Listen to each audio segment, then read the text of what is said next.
time, I will, actually, at this time, I'm going to ask that you all join me in prayer.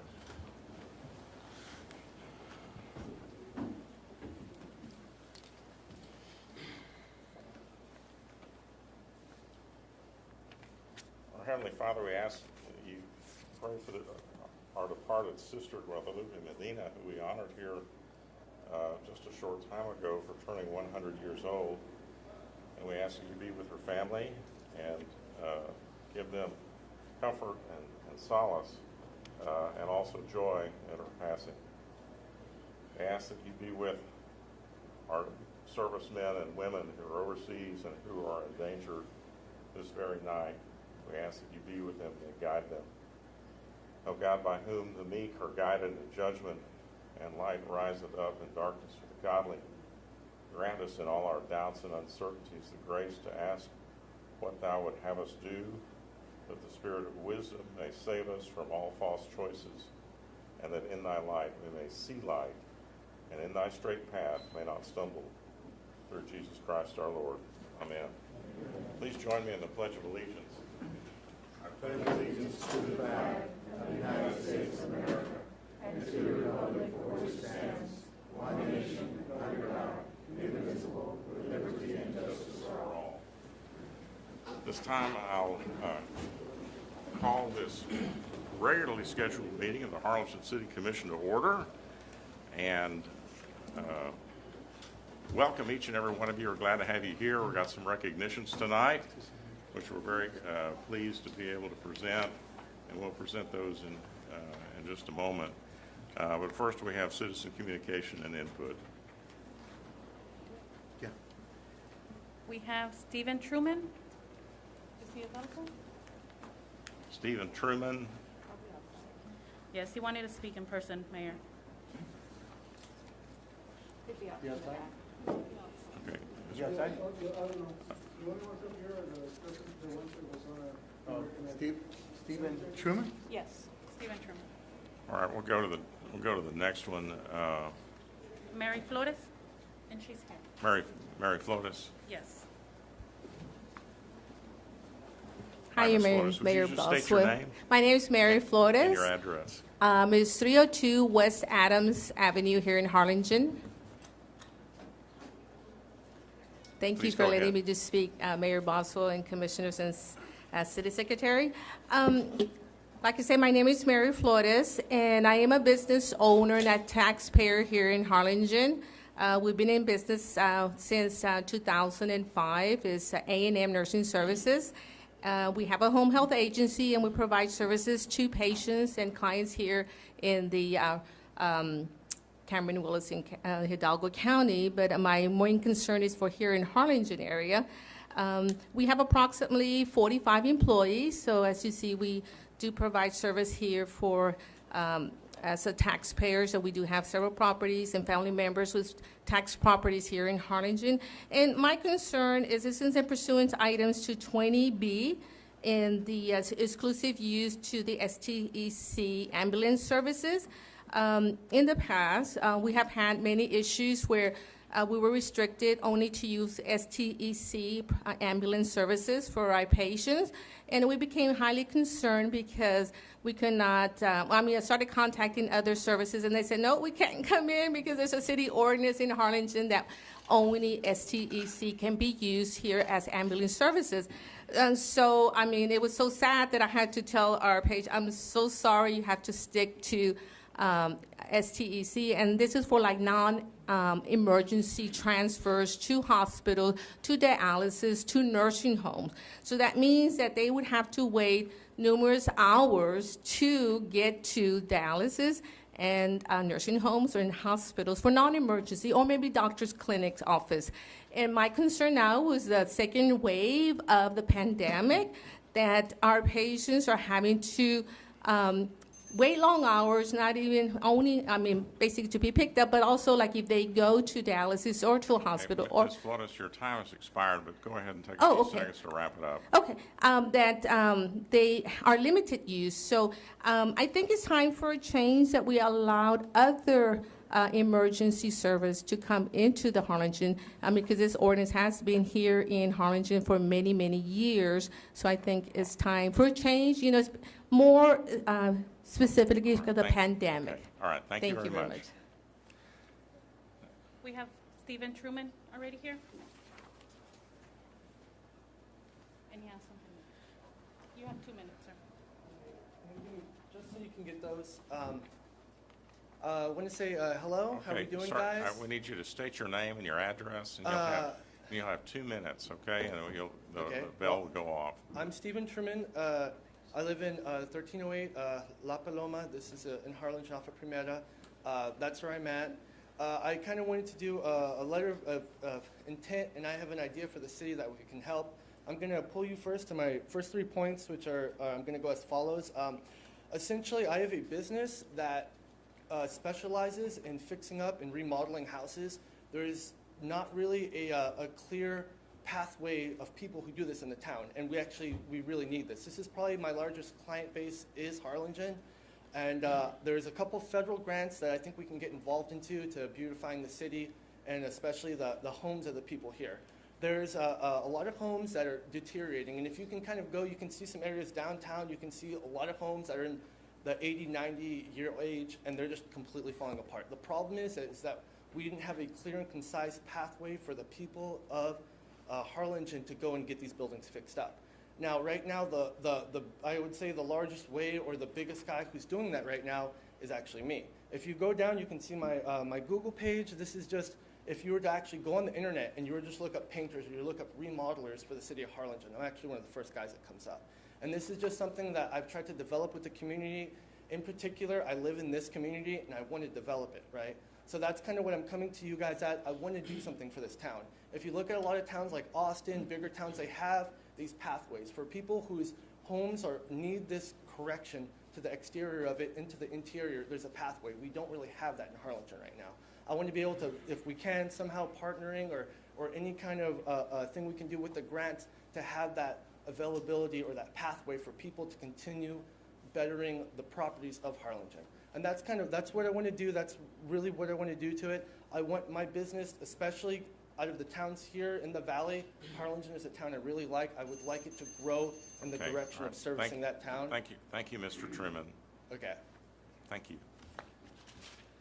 We also have Ron Lozano.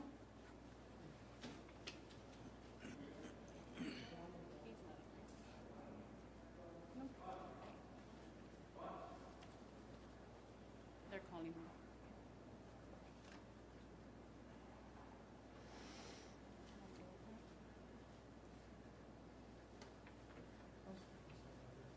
Yes, the next one was going to be Raymond Reyes. And that's it. Able to see other councils. Thank you, Carlos. You want to bring Raymond Reyes Yeah, in? he's here. Okay.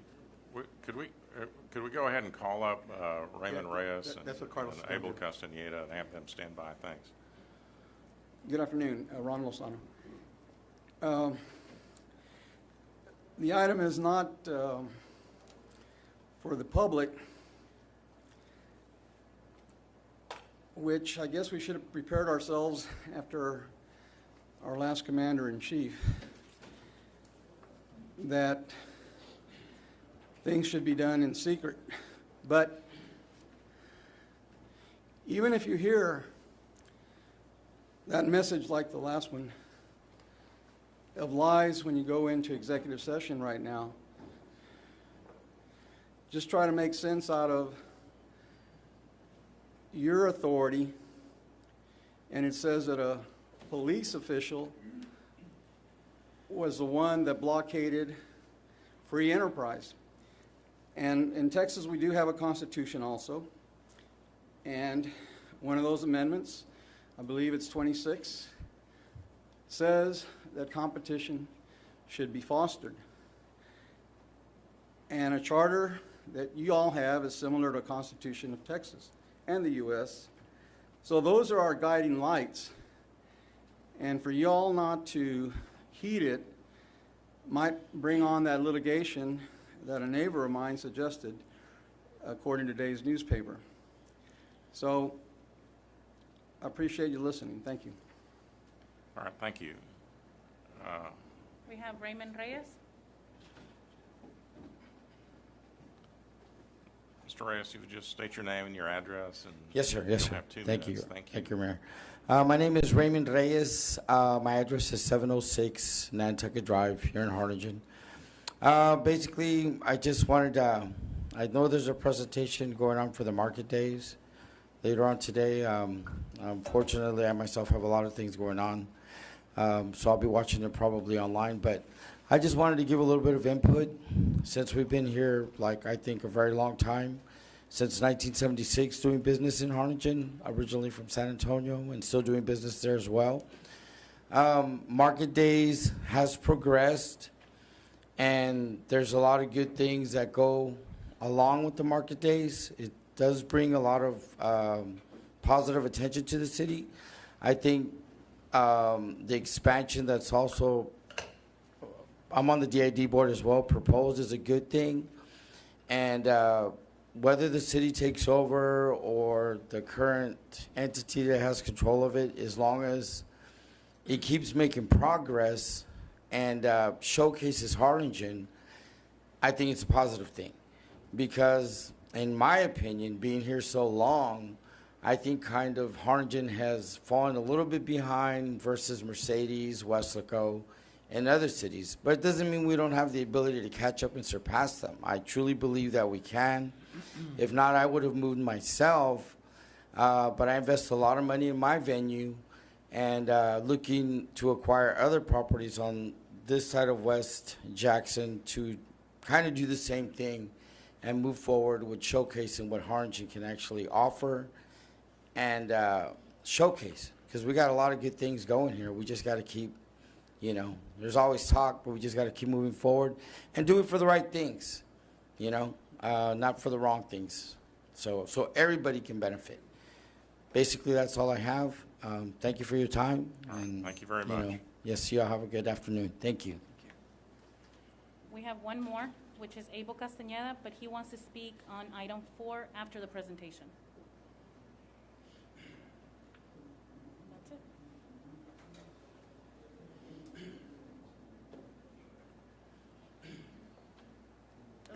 Abel He wants to speak Abel on item 4. Castañeda. I'm right here. I wanted to speak Well, on it. I thought it was you, but you're behind. You got a mask on. I couldn't really tell. They called your name. Come on up to the, But I wanted to speak on the item. you want to wait? Yes, sir. Okay. All right, item 1 is the presentation of recognition awards. And so the first presentation we've got tonight is for the Harlingen Cardinals varsity baseball team. So come on up here, guys. If you can get up there.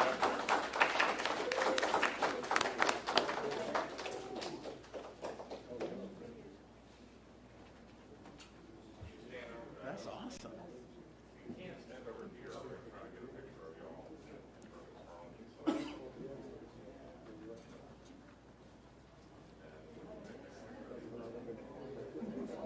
Congratulations.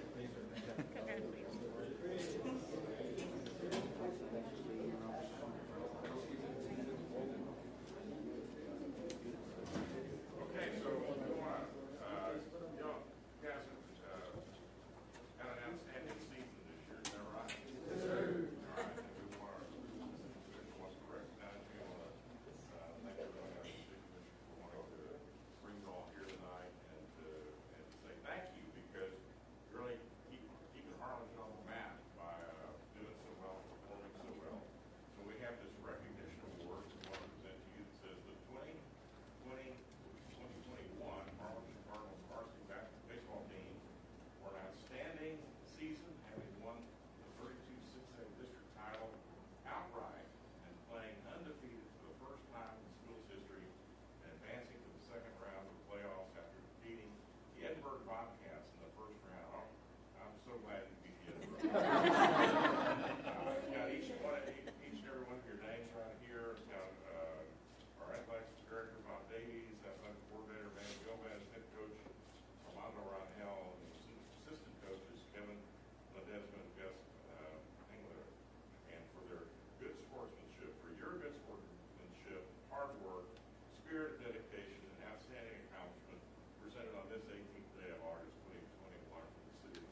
really nice. The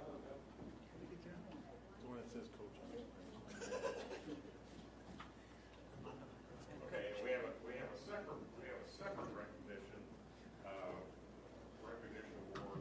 City of Harlingen congratulates Armando Rangel, head coach, District 32 6A Coach of the Year, Valley Morning Star Coach of the Year, for your determination to succeed, underscored by your confidence in the Harlingen Cardinals varsity baseball team, which has brought him to triumphant winning season 2020-2021, presented on this 18th day of August 2021. Congratulations, Coach.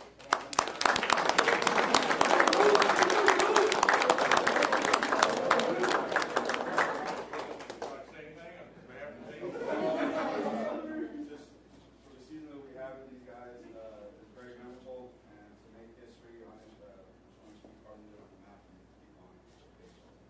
All right. Again, congratulations. I'd like to ask you to pass it on.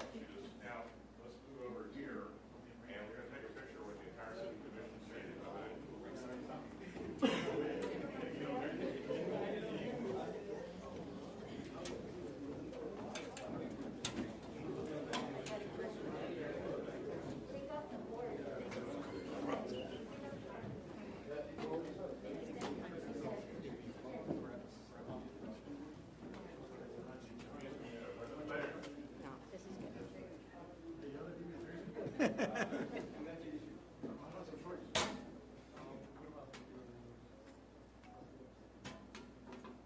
That's really cool.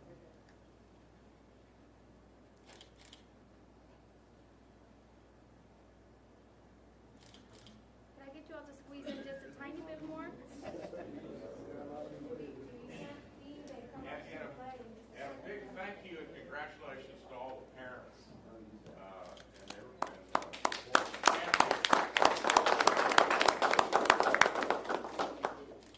Thank you. All right, thank you, congratulations.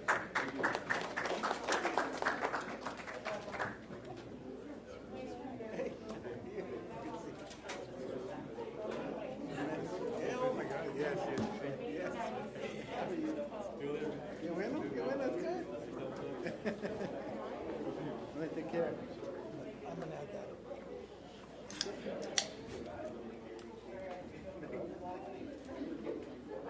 Hey guys, I want you to pay attention to this next presentation because we did the sort of the brawn before the beauty thing. Now I call it the next recipient of an award, and that's Ms. Gabriela Molina. If you come up here.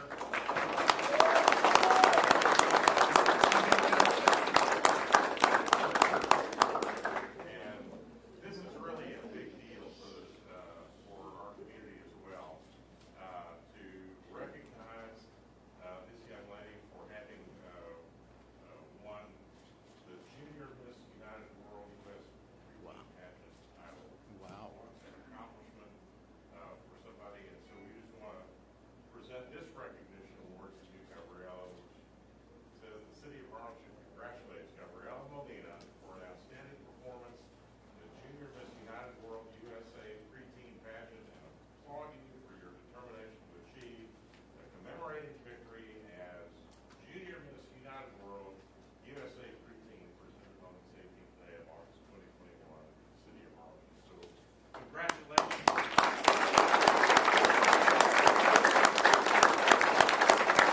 Would you like to say anything?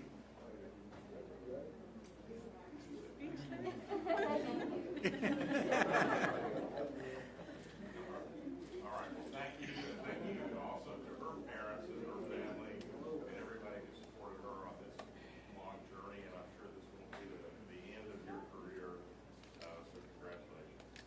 All right, thanks.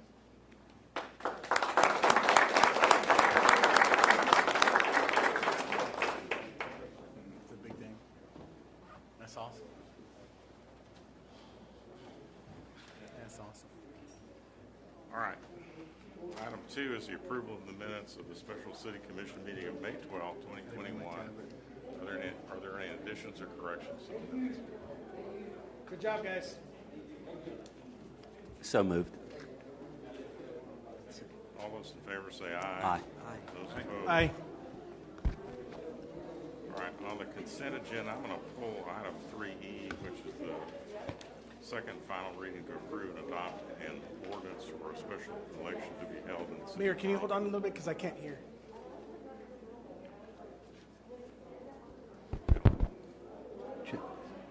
Second final reading to approve and adopt an ordinance for a special election to be held in the city of Harlingen on May 7, 2022, on the question of amending its home rule charter to provide for term limits for the offices of mayor and city commissioners, resolving other matters and incident related to such election, and declaring an effective date.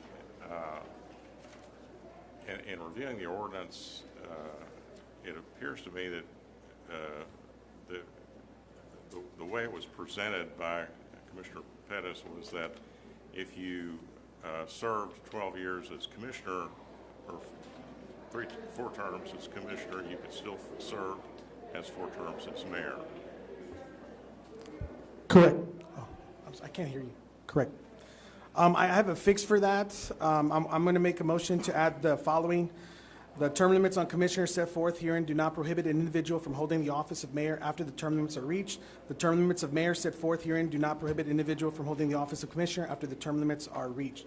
So I'm going to make a motion to add that to the ordinance, so that way it takes care of that. I know you mentioned that that's how McAllen had it, so I literally got it from what McAllen put, so that covers that. So that way we can just go ahead and vote for it.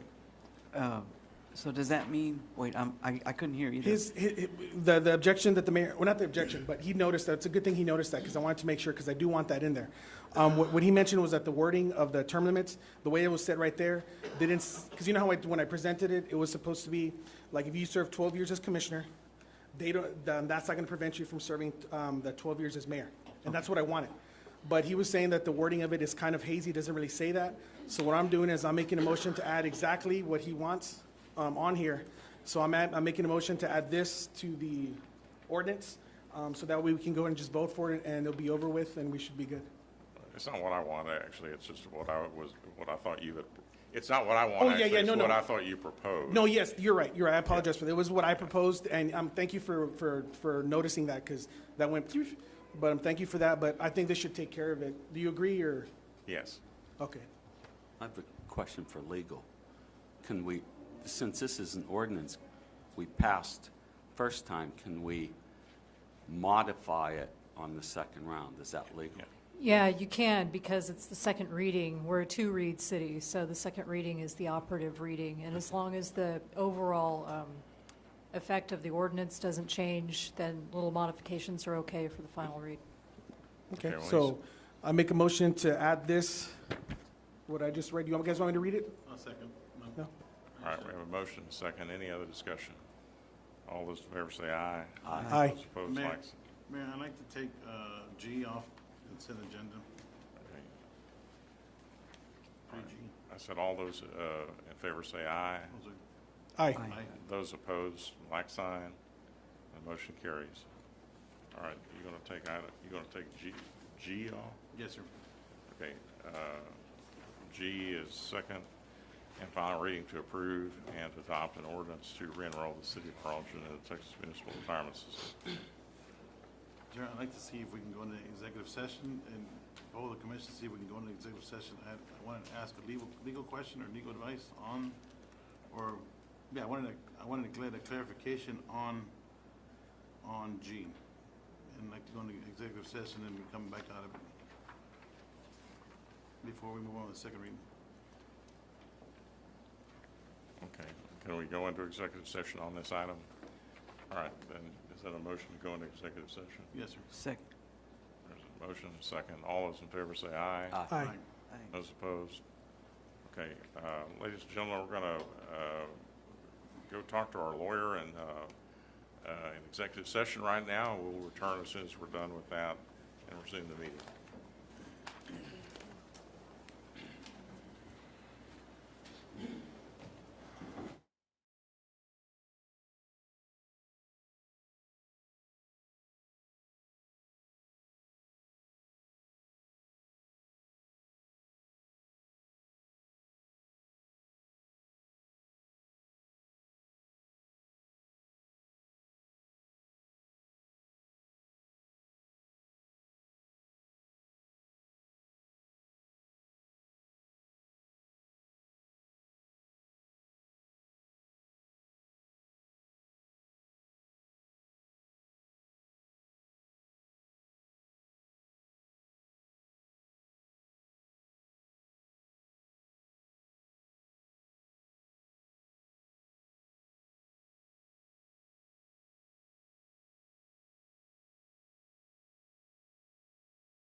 Okay, so, we pulled item G, so is there a motion to adopt the ordinance on second reading? Motion it. Second. Any other discussion? All right, I'll just, I won't repeat what I said on the first reading.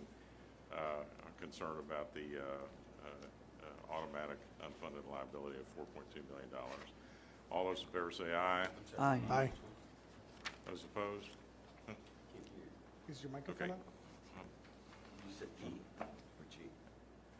This is G. Yeah. So I just expressed my concern about the unfunded liability of $4.2 million. All those in favor say aye. Aye. Aye. Those opposed? Opposed? All right. Now we go back to just the consent agenda items 3A, B, C, D, F, and H. Is there a motion to adopt the consent agenda? So moved. Second. All those in favor say aye. Aye. Aye. Those opposed, like sign. Opposed? Motion carries. Item 4, presentation by Jackson Street Market Days Committee on Market Days. We do have representatives of the Market Days Committee. Going to make a presentation?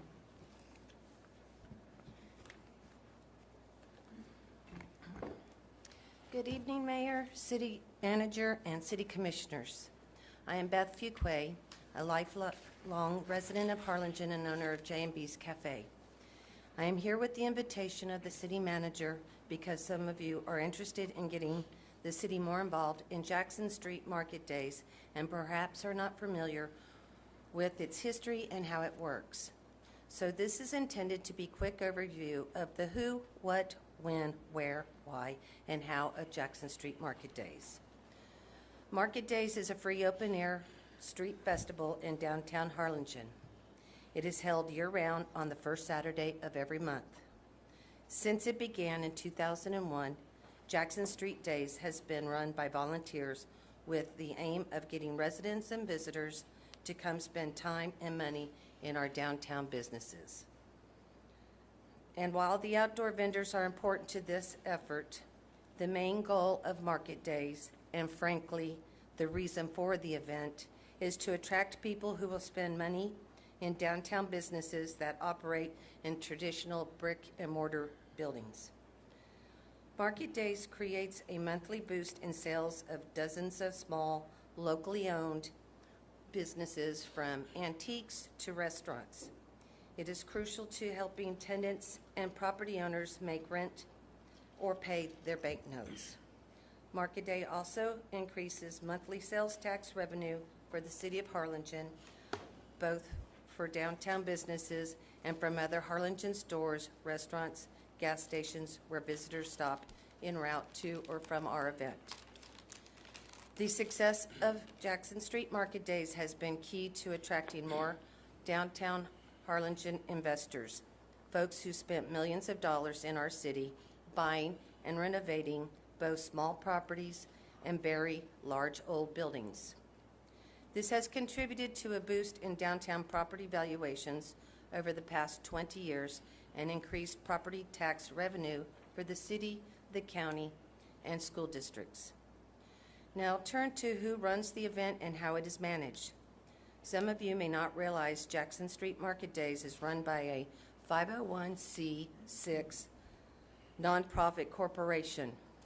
Myself, my colleagues, Sue DeBrook, June Ramirez, and Steve Ani, serve as officers of Jackson Street Market Days Incorporated.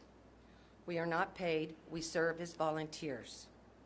And for 20 years, we have contributed hundreds of hours to plan, run, and constantly improve our event.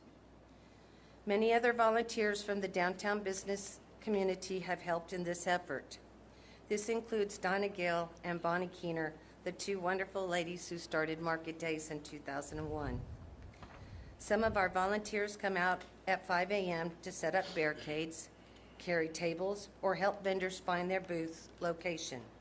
Others pick up trash during the event, assist with the breakdown at the end of the day, or register vendors for the next month. Some of those volunteers are here tonight, and we truly cannot thank them enough for their selfless efforts to make Jackson Street Market Days a successful event every single month.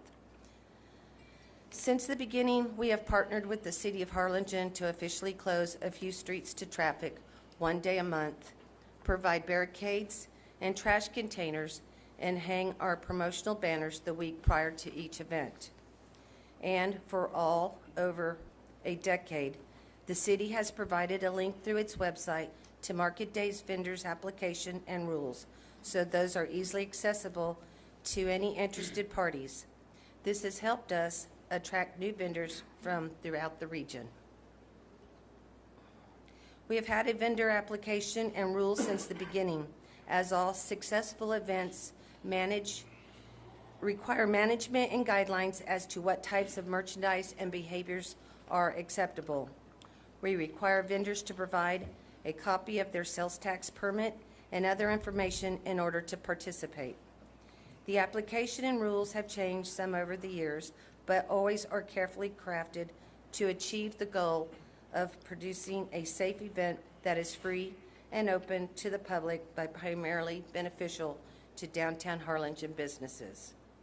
We are very proud that Jackson Street Market Days has grown considerably over the last 20 years.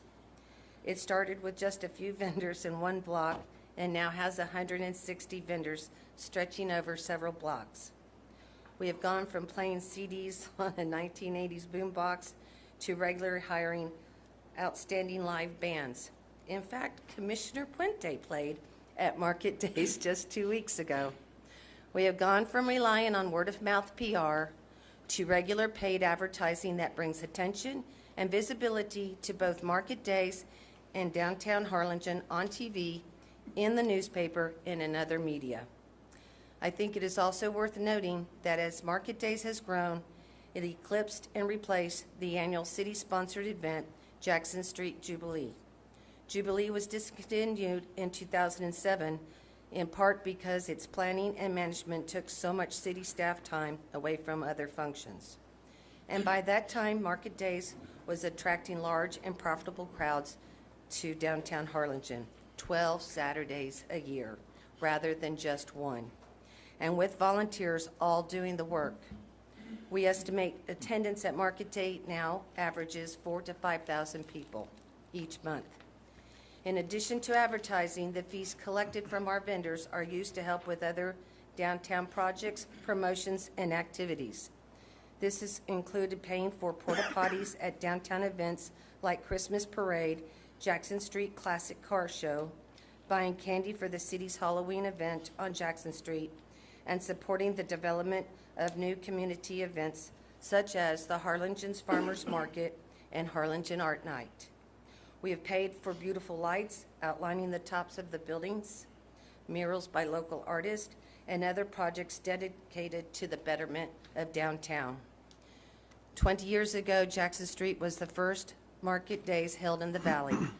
We always like Harlingen to be in the lead, and with Market Days, we truly are, and we continue to be. Our business model has replicated in cities throughout the Rio Grande Valley who are eager to realize the success we have had. Our reputation is the best Market Days in the Valley because we are consistent, we stay true to our goals and our mission, and we use our business experience to run Jackson Street Market Days like a business. Our organization is very proud of what we have accomplished so far. We look forward to continuing to partner with the city and others to realize even more success for downtown Harlingen and our community. Thank you for your time and attention. All right, thank you very much. I'd like to ask the rest of the Market Days volunteers and board to stand up, raise your hand, and be recognized. Thank you all for all that you have done for our community through the efforts of Market Days, making it the best downtown Market Day program in the state of Texas. So congratulations. You all did a great job. We appreciate all the hard work that you put in. All right. Mr. Castaneda, you wanted to speak on this item. Hello, So you have to, so the rule is you got to state your name Yeah. and your address, and you'll have 2 minutes, okay? My name's Abel Castaneda. I reside at 2309 East Van Buren. I'm from Harlingen, and I'm a small, trying to become a business owner, have a food truck. I had some concerns with market days. I reached out to June Ramirez in February, and I was shut down completely. I am from Harlingen. They told me that they were not allowing food trucks, nor they already had their food vendors on the street. So I was completely turned away. And my complaint was, my understanding actually is there's only between 30 and 40% of the vendors that are actually out there on market days are from the city of Harlingen. We're outsourcing all these other people, which is fine, but I believe that if you're from Harlingen, you're a taxpayer here in Harlingen, you should have priority over somebody from San Benito or from a different town. I do know that there is a food truck there right in the center of Jackson Street, and they are from San Benito, which I was told that you couldn't have a food truck on the street. I understand that a lot of these people are volunteers, they say, but they are using our tax dollars from the city dropping off barriers, picking up trash, the police officers that are patrolling the area. Those are all taxpayer dollars from Harlingen. And, my concern is they need to put Harlingen citizens, Harlingen residents first. I do have a friend, which is now a Cameron County commissioner, try to set up a booth, and he was turned away several times, in the past that we've talked about it as well. I know they talked about the 501c3 that they have, but that's supposed to be used for nonprofit, but I see that all of it is being used for their personal gain because it's personally benefiting their own personal business. I do understand that it's for Harlingen to help Harlingen, but help everybody from Harlingen, not just their business alone. So please take into consideration, I'm for the city taking over and having it being ran by the city. Thank you. All right, thank you, Mr. Castaneda. All right, that was just a presentation, so unless somebody's got any questions, I guess that's... If the commission has any questions for the Market Day Committee or... Okay. Actually, yeah, I do. I always have questions. Are there any plans to expand market days that you can tell me? So yes, we are going to expand market days across the railroad tracks on Commerce into Centennial Park. We're shooting for October 1st. Yes. This October? Awesome. Yes, this October we'll be expanding market days to the West Van Buren and Centennial Park, and we'll be able to serve 80 additional vendors on that site. So. And that's something the city will be doing on our end of it. Yeah. So it's going to be in conjunction with them? A partnership with Market Days. Okay, great. How much are we expending on market days? I don't have that number, sir. I'm sorry, what was your question? How much are we spending on market days with security and barricades? I don't have that answer. Can you give me that information? Of course. Yeah, I have questions. Yes, sir. And Frank Puente, your good buddy, Javier De Leon, is now the head of the Harlingen Chamber. And just, I guess it was 2 weeks ago, we had a nice event at the Harlingen Chamber, because it's the Greater Harlingen Chamber, where we have invited La Feria and Rio Hondo and Primera and the Santa Rosa and the other communities around, because Harlingen isn't just Harlingen, it's the catchment area for the northern Cameron County and the surrounding communities. And they can't afford a Chamber of Commerce, so they're going to join with us. And so on one hand, we have people in the city welcoming other vendors, other companies, other citizens from our surrounding communities to come and join us and celebrate the strength of Harlingen and the strength that Harlingen can give to those communities. And now we have Mr. Rini Perez, who was given a donation, a financial donation by Abel Castaneda for his campaign. And this was after the February 11th, when Abel Castaneda was turned down a permit. That's not true. Oh, you're not the one who gave him the donation? No, I never made a donation at all. So I would like you to... Okay, I will rescind that comment then. I did help Robert Lethwich with That's the guy that lost you. Okay, I rescind my comment then, sir, and I apologize to you and to you, Mr. Pettis. Apology accepted. But it strikes me as peculiar that we will welcome other communities and then the city take over market days and say, screw you, it's for Harlingen people only, Harlingen vendors only, and you people in other communities, you can come here and spend all your money here, but damn, you can't not set up a booth here. And of course, government can ruin a one-car funeral, and I'm afraid that's what's going to happen with this. This is a successful volunteer organization who has done very well on their 501c6 status. And that doesn't mean they can't make a buck. What it means is they don't pay taxes, and they use that money to reinvest into that business. As you would know, nonprofit hospitals and nonprofit agencies. Their job's not to lose money, but their job's to break even and make a couple bucks for when the rough times come. Let's say a COVID pandemic or something. So that the city of Harlingen's speaking out of two ends of the mouth, and that doesn't work for me. And I think the volunteer people who have had that learning curve and who have mastered that learning curve and who make changes periodically to that learning curve should continue to do what they do. And this is government taking over private enterprise. And this is what causes fascism and dictatorships to take over the people's civil liberties and rights in order to run things for the benefit of the people. So why don't they rent a private piece of land? Okay, well, now, all right, does the commission have any other questions for, does anybody have any other questions for Market Days folks? In all due respect, sir, that's not what I heard. I heard the gentleman state that he'd like a higher percentage of residents from Harlingen get an opportunity to be a vendor. That's what I heard.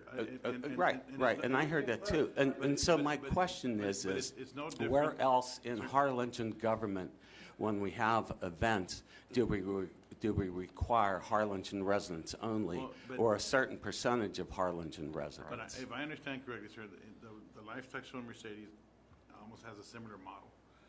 And I'm not arguing for or against either one of those arguments. I haven't looked at it enough yet, but that's what I heard. So I think it's unfair to it's probably something we need to look at and get some questions answered. Mayor, if I can clarify something, staff isn't recommending that we take over Market Days, commissioners. Staff is, we've talked to Market Days, we've met with them. We want to partner with them and expand Market Days. They don't have the capacity or the energy to expand it beyond Commerce to the west. So that's where we will take over that portion of it in partnership with Market Days. So we already had that conversation. That's what we're recommending. We're not recommending to take over Market Days. May I ask? And it's no different than like the way I look at Parks and Rec, where you have, football and baseball and all these entities that, should the city, have a more active role in it. But that's a discussion for a different time. I don't think that's what was being stated. I would like to add that what's going on, what you guys are doing, that's honestly what I was hoping was going to happen. Apparently you don't know what they said. Your understanding of what's going on is like about this as good as your understanding of who donated to my campaign. But what's going on is I apologize to you. And I appreciate that. Thank you, and I accepted it. What's going on is what I wanted, because nothing's better than what you guys are doing. What you guys started at Market Days is great. It's fantastic. All I was always wanting was for it to expand. And what we're doing right now with that partnership with the city, that's awesome, because you guys have the passion. You guys have had that passion. You've made Market Days what it is from nothing to what it is, and that's great.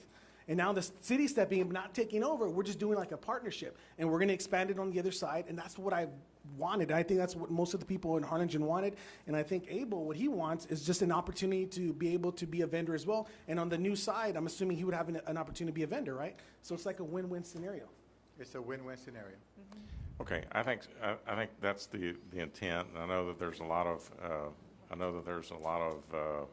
emotion wrapped up in this, because a lot of people in this room have spent a long time over a long period of time trying to make a lot of time over a long period of time to try to make Market Days a really great event, and it is, just as Commissioner Pettis said. I think this is just an effort to supplement what they're doing. I think we did find a good compromise here. So there's really, I think any criticism now is probably, is not, there's no intended criticism, right? We just want to try to make this, try to supplement. It's going to be a great partnership, Mayor, So, and I think okay. Market Days agreed to fund all our expenses. No, I'm just joking. All right. They did not agree to that. Yeah, I could. All I wish I right. had seen their face. All right, any other questions for the staff on the, or the Market Days Make sure I folks? get that. Yes, of course. Okay, very good. Thank you. Very good. Thank you all again. Item 5, consideration of possible action to adopt an ordinance on first reading to designate a no parking zone along the south side of Tyler, east of 19th Street for approximately 120 feet.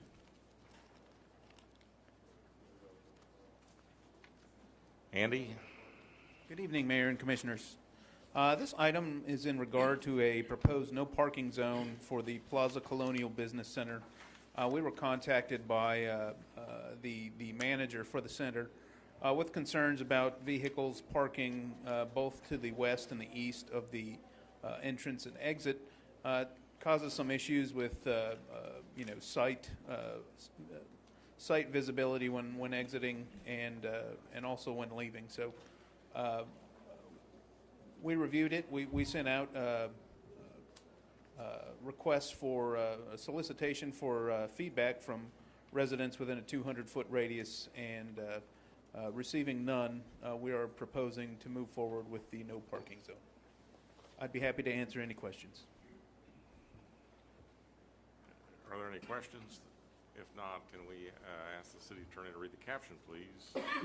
An ordinance to establish a no parking zone on Tyler Avenue on the south side of the street, 120 feet in length, authorizing the towing of vehicles parked in said no parking zone, establishing a penalty not to exceed $200 for violation of the provisions of this ordinance, providing for publication and ordaining other matters related to the foregoing.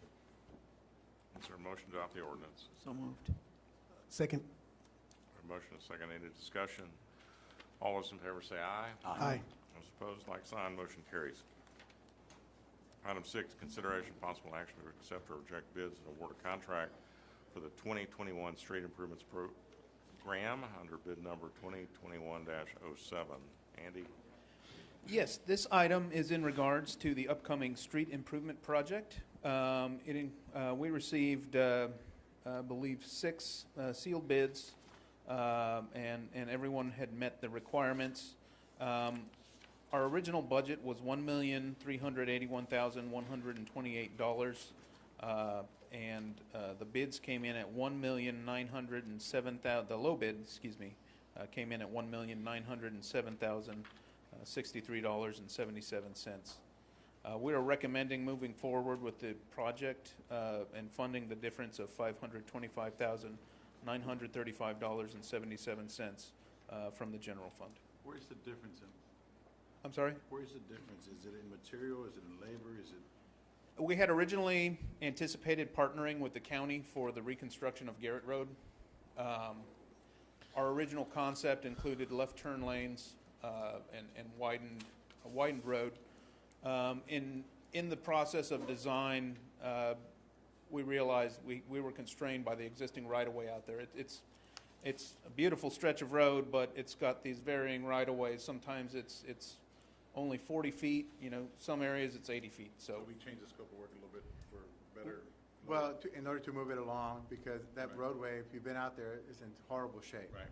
And so the county was going to participate with the left turn bays, but to widen it 24 feet, that was going to add substantial cost. Right. So to give you an example, Garrett Road, to pave Garrett Road the way Andy has designed it right now, is about $791,000. If we go to a 24-foot roadway, as the county is proposing throughout the stretch, it's about $1.9 million to the city. That's $1.1 million cost that the city would incur in addition to. The issue that I have with the right-of-way acquisition is acquiring right-of-way takes a great deal of time. That's probably about 18 months. So this project would be put off for about 18 months. Right. And the cost is going to continue to go up. And that's not to say that this couldn't be pushed further out, because sometimes when you try to acquire right-of-way, you have to get the condemnation, and that stretches things out. The other thing that the concern that I had, that I talked to Andy about, is you go out there, you have some very nice homes, some very nice fencing, beautiful driveways, beautiful palm trees. A lot of that will have to be moved.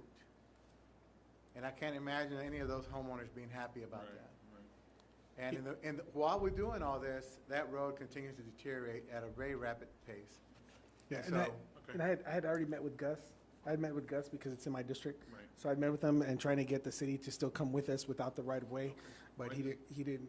And I'm glad you answered that, because that's a significant difference, right? Sure. Come out of well, general and fund. there was also discussion about don't go in curb and gutter. We did full-blown curb and gutter, which it should be a bond project, by the way. That's not something we can find with the street improvement fund. Right.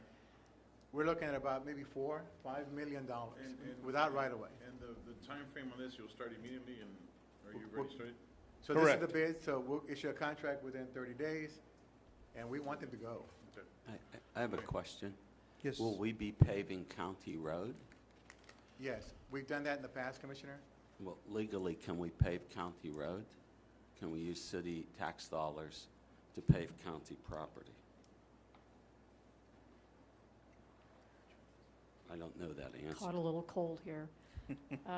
What is, I can get with Dan and get a little more detail. So but, part of the road, half is what we call inside the city limits, and half of it is inside the county. Right. So we can't simply pave half the roads. Oh. So we're gonna pave all the roads. Yeah, and part of that is because of annexation laws that passed in 2001. 2001. Which require the city, if they're going to annex a road, to annex the entirety. Given that or a public purpose, I mean, it's probably fine. I mean, I'd have to, So to give you an example, Brazil Road, but Brazil Road's in the county. We paved Brazil Road when we built the convention center. So we can pave county roads. Half, anyway, in this case, it'll be half. It's either we do that, or we hold off, and this project doesn't get done. Well, why don't we just let's get a clarification to Commissioner Mesmar's question. Pending that clarification, is there a motion to? Contingent on Yeah, being okay with it seems to me that if the county says, well, you guys pave Brazil Road, you could pave all the roads in and around and near Harlingen that are half county roads or county roads. And it's a way of weaseling out of their obligation to pave county roads. Well, I But- think we're trying to do this, the Garrett Road, because it's in very Oh, bad Garrett, shape. I drove it on Saturday. Yeah, but It needs, your whole issue is, if you're wondering, correct me if I'm wrong, your whole issue is that you're wondering if we can do it, correct? if we could legally pave county highway. Okay. Dan just let you know that we've already done it before. In fact, we Yeah, did it for I Brazil heard him. Road. Thank you. I heard him.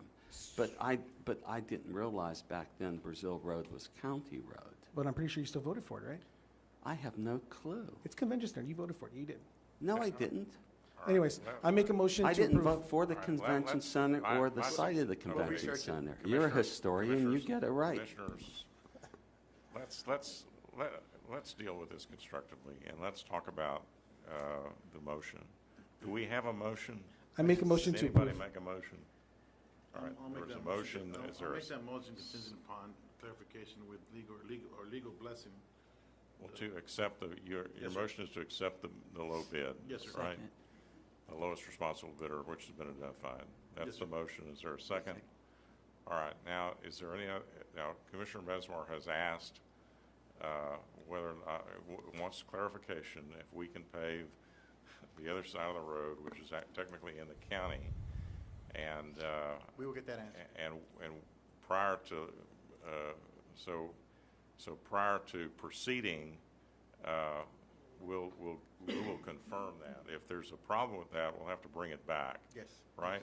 Yes, But sir. we will get your I'll question answered. I'll get with Dan on that, and I apologize. It's just I and- wasn't and anticipating a confirm that. question on And this. so so- look- And Looking at- that may be, may have to do an interlocal agreement or something like that. Maybe. But I'll get with him. Just belt and suspenders on that, but we have a motion and a second to accept the Wait, low. if I may say one other thing. So it was on Morris Road. Morris was half in the city and half in the county, and the county bellied up and paid their half for the county road, and we paid the other half Yeah, and there was a we section paid of for the Garrett other Road. half. Yeah. Yes, sir. There was a section of Garrett Road a few years ago that they also partnered half and half. They're just, in this situation, they want the right-of-way, they want to expand it, but the cost would be incurred by the city. Right. Because Well, it's just. and that's, I think that's why they're asking for it, because it's on our end. Yeah, and. If it was on their end, I don't think they'd ask for it. It runs the cost up, and not that I'm not saying it's a good idea. I obviously have a lot of respect for Commissioner Ruiz, but I know the condition of that road is deteriorating very rapidly, and it looks really bad. And the travel surface, buses travel through that. Now that everybody's back in school, it's in pretty bad shape. I'm just trying to move it forward, but I respect the wisdom of the commission. We will get you your answer. Okay. And if we can't move We forward, have a bring it back. motion and a second to accept the bid. Is there any other discussion? All those in favor say aye. Aye. Those opposed? All right. Thank you. The motion carries. Item 7 is a public hearing to consider an ordinance on first reading for the voluntary annexation of 1.47 acres of land being the right-of-way of Dilworth Road, commencing at the northeast corner of Block 1 and Emil A. Johnson subdivision, recorded in Volume 11, page 49, map records of Cameron County. Applicant is Cameron County. Mayor, Commissioners, good evening. 2 meetings ago, I brought some resolutions before you to authorize the staff to proceed with voluntary annexations. We have a 2-lot subdivision that requested annexation, but to annex the subdivision, we have to annex the county road, which is Dilworth, from Garrett, 1,400 feet to the south. The great news is this street is in great condition. This portion of Dilworth is in great shape. No need to do any repairs. So we just, so we just need to have the public hearing and then adopt the ordinance, one for the road and then a separate one for the private property. Okay. I'm going to go to the public hearing and open the public hearing. Is there anyone who'd like to speak for or against this annexation?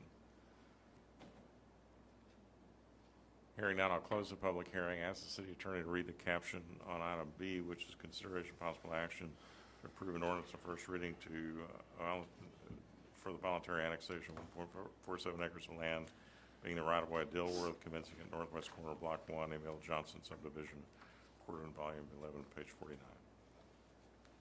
An ordinance extending the corporate limits of the city of Harlingen through annexation of 1.47 acres of land being the right-of-way of Dilworth Road, commencing at the northwest corner of Block 1 of Emil A. Johnson subdivision, recorded in Volume 11, page 49, map records of Cameron County, binding the land to all of the acts, ordinances, resolutions, and regulations of the city, approving a service plan, providing for severability, and providing an effective date.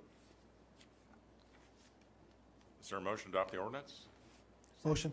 Second. Any discussion? All those in favor say aye. Aye. Those opposed, like sign. The motion carries. Item 8, public hearing to consider an ordinance on first reading for the voluntary annexation and establish the initial zoning to residential single-family R1 district for the proposed Serenity Estates subdivision located on the west side of Dilworth Road, south of Garrett Road. The applicant Graham Lee Smith and Jennifer Barnetsky Smith. Javier? Yeah, we just need to have the public hearing and adopt the ordinance on first reading. Okay. Go to item A, which is public hearing. Open the public hearing. Is anyone like to speak for or against this voluntary annexation and the rezoning, initial zoning? Hearing none, I'll close the public hearing and go to item B, and I'll just ask the city attorney to read the caption on item B. An ordinance extending the corporate limits of the city of Harlingen by annexing for full purposes the proposed Serenity Estates subdivision located on the west side of Dilworth Road, south of Garrett Road, and establishing the initial zoning to residential single-family R1 district, binding the land to all of the acts, ordinances, resolutions, and regulations of the city, approving a service plan, providing for severability, and providing an effective date. Is there a motion to adopt the ordinance on first reading? So moved. Motion. We have a first over here, second over here. Is there any discussion? All those in favor say aye. Aye. Those opposed, like sign. The motion carries. Item 9, consideration possible action to authorize the city manager to accept the award of $600,000 from the Department of State Health Services to increase staffing capacity for COVID-19 prevention and vaccine administration. Josh. Good evening, Mayor, Commissioners. We're asking authorization to accept and the award of $600,000 to expand, train, and sustain public health workforce in support of COVID-19 response. The fundings from the Public Health Crisis Response Agreement from, for emergency response, and it's derived from CDC. I'm going to pass a budget, then I'm going to go over the items real quickly.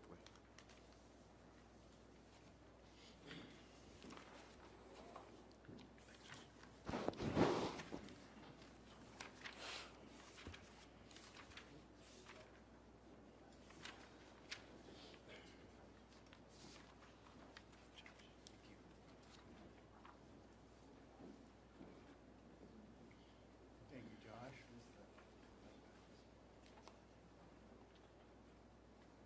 Apologies, this item was not in your packet, only the copy of the contract. So what I printed out for you was a copy of the items that are going to be included in this grant. We're going to hire one full-time nurse and 3 part-time nurses and 1 secretary. We're also going to purchase computers, phones, and printers for this additional staff. We're also going to include cubicles and modify some workstations to add this additional staff. This grant also provides an incentive retention pay for staff. It includes about $2,100 for health department staff that is managing and performing the COVID-19 vaccines. This comes from the CDC funding, and we recommend approval. So some of the monies, just to clarify what Josh just said, some of the money would be used for additional pay for existing staff, right? Correct. Yes, sir. For retention because of the COVID-19 pandemic.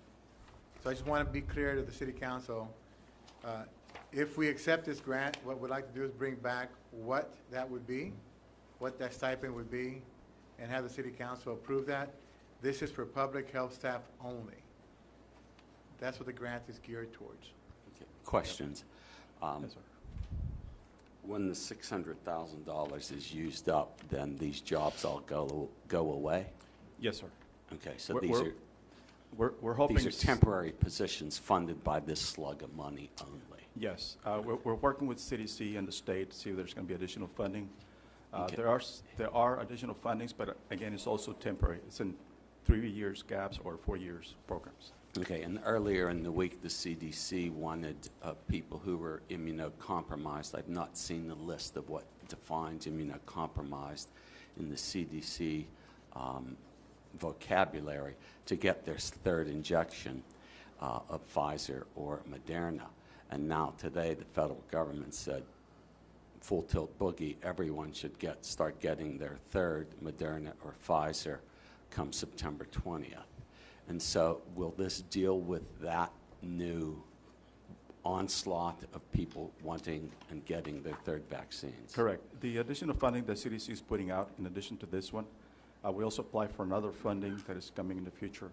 That is to enhance and to prepare us to be able to provide the booster vaccine that's going to be required soon. Also, and to continue with the vaccination clinics that we have. So this hopefully will continue funding with the next 3 years to prepare us for the next 3 years where the COVID hopefully will be more under control.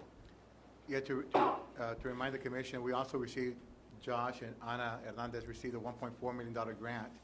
$600,000 of that was for rental of the convention center for vaccination clinics.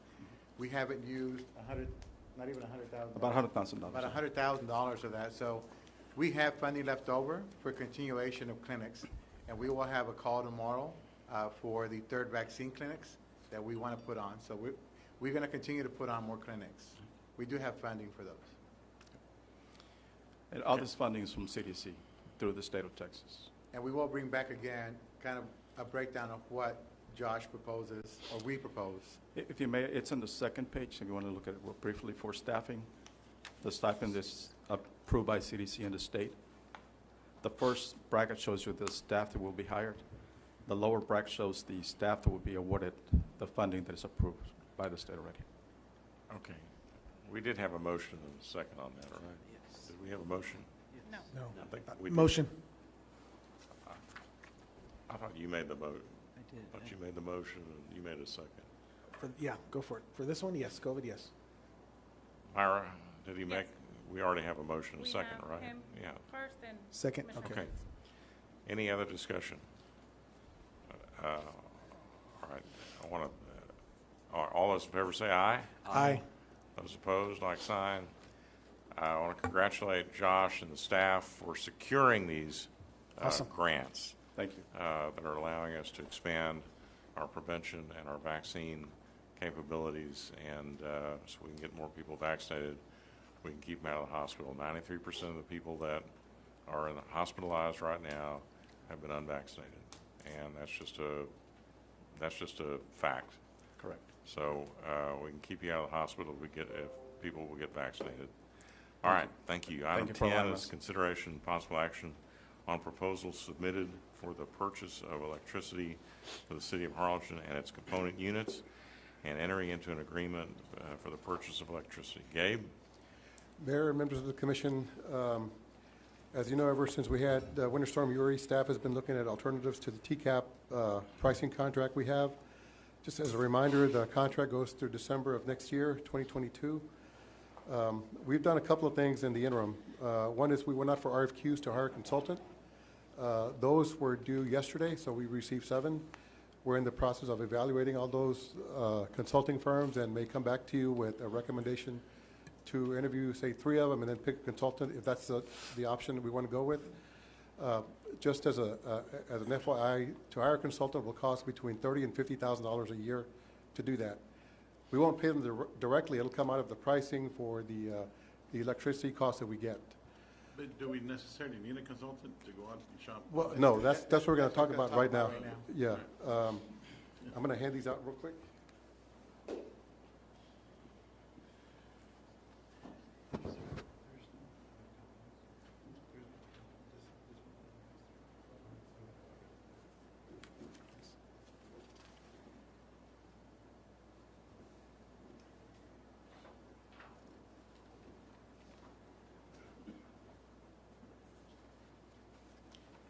This is another option that the city council may want to consider. I asked Gabe to look at pursuing state bid procurement through a state bid process, the ones that we're members of, like HGAC, Buy Board, TexMOS. And so that's what he's going to talk about right now. Okay. Whenever you're interested in buying a particular product, you normally just can't go out and ask for somebody to give you a cost or a price for it. The only time you can do that is if they belong to a buy board. And the pricing that I gave to you in the summary, obviously one is TCAP, that's what we pay annually. The other 2 are on buy boards. The TXU is on TIPS, and Direct Energy is on TASB. We're currently a member of TIPS, and there's an item on the agenda to actually join TASB later this evening. If you look at the first sheet in the handout I just passed out, this came from August 4th of this month. So if you look at it, the TXU pricing was about $19,000 less than the current pricing from TCAP. The big difference, though, is that it included ancillary charges in that pricing. So that's very important, what he just said. So the TXU pricing that we received includes hedging for auxiliary type charges. The $650,000 invoice that we received from TCAP would not have happened under this agreement with TXU. Which is important. But my question is why aren't we opening up for anybody to bid on it, or anybody that can provide service? Because that's our leverage, right? I mean, that's what I've said since the beginning. My issue is if we're just handpicking maybe 1 or 2 companies, and we're going to tell them, we're not handpicking, but going to buy. No, but we're not asking. We're not going to be asking for you guys to award a contract tonight. Just direction. We're asking for Okay. Because so what I wanted to discuss was, like I said, we're a large city. We're not a small city. I don't think we need to be part of any group, any co-op. We have some pretty significant purchasing power. So why not leverage that? And I don't think we need a consultant to tell us, that we put it out for a bid, and then whoever is interested in doing business with us to come up and give their best presentation, and whether it's an independent guy or a company or whoever, they're gonna put together the best numbers for the city, I think, and provide, and stipulate, I thought that was really important, was those charges included, right? Because that's where we got dinged, because we're part of the co-op, like, that's how we got dinged, you know, because so I would just like to give staff direction to go out for an RFQ, go out and see, bid it out, and see who the best companies, rank them the top, or it could be by price, it's a product, it's electricity. Well, and right? I want to point out that what we need is some parameters on pricing, because pricing changes daily. So the Right. TXU prices changed, in the past 5 days, it's been changed like 3 or 4 times. But it depends on whether you're going out for 3 or 4 or 5 years. Well, let him finish, Commissioner. Let the city manager finish. And so, if we go out for proposals, the reason we use buy board is because by board we can get those proposals, get those agreements in place, and then we can execute those really quickly to take advantage of a great price if it happens, before we lose it. And so if staff were given direction that we're authorizing staff to go out through a state cooperative, there's others that are on state bid process. We're members of TIPS, TAPS, HGAC, TexMOS, by board, and hopefully one more if you gentlemen approve it tonight. So we're pursuing those that are members of those, because then we don't have to go through the advertisement cost and everything else. But the advertisement cost is very minimal. And I think you're slowing down the process or not being, I don't think that's a fair process.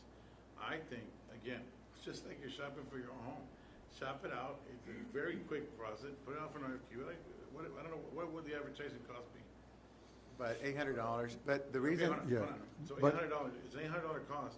What's the award of the contract, Guy? How much are we using annually in Well, with TCAP, it's a little over $1 million. Okay, so we're spending $800 on a $1 million contract. But just consider, Commissioner, I would like for you to just bid it out normally, like you're just a regular customer, and let whoever, because I really think that's gonna be the best opportunity. Now, if those prices come back and they're not anywhere near what we can get on the co-op board, then I think that's the route we go. But I think you gotta give that opportunity, because I think we're overthinking it, and keep the process simple, keep it quick. We're in control of whoever we decide to do. Let them make their presentations, let them fight for it, and then that's it. I mean, and we go with the best thing. Look at a 3, 4 year, 5 year option. I apologize, I'm doing a really bad job of explaining it. So to go out for bids, they can't give you a set bid because the pricing fluctuates. Understand? So going out for proposals, the day you get them, if you're securing a good price, like in September, the advice we're getting is that September is probably a good time to go out for pricing. The pricing we get in September, at that day, is something we could pick, and then we can just sign off on and move forward with. Right. To go through the advertisement through a hard bid process, I don't know that they do hard bid process. Well, for energy costs. I think they do, because if you go to powertochoose.org, they tell you, here, this bid's good, I mean, this is good for X amount of days, and it's just that simple. I don't think we're gonna have a fluctuation in the market between now and 30 days from now that's gonna be so abnormal. well, actually, you will. If you look at the presentation I gave you, it shows that very clearly. But I disagree with that. Well, these are numbers, Commissioner. If I can just explain what they are and how we got those. So I talked about the TXU pricing. This was August 8th of this month. The pricing from Direct Energy was about $29,000 below that of TCAP. They gave us a price of 0.03768. Now, if you look at the last sheet, that was this week.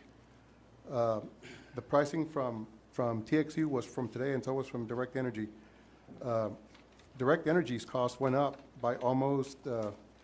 Yeah, but those are the big, major companies that really, they can do that.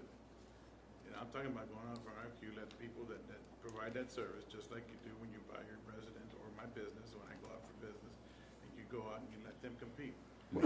That's all I'm asking. Well, I understand what you're saying, but the co-ops do that for you. And at the same time, as it could increase, it could also decrease.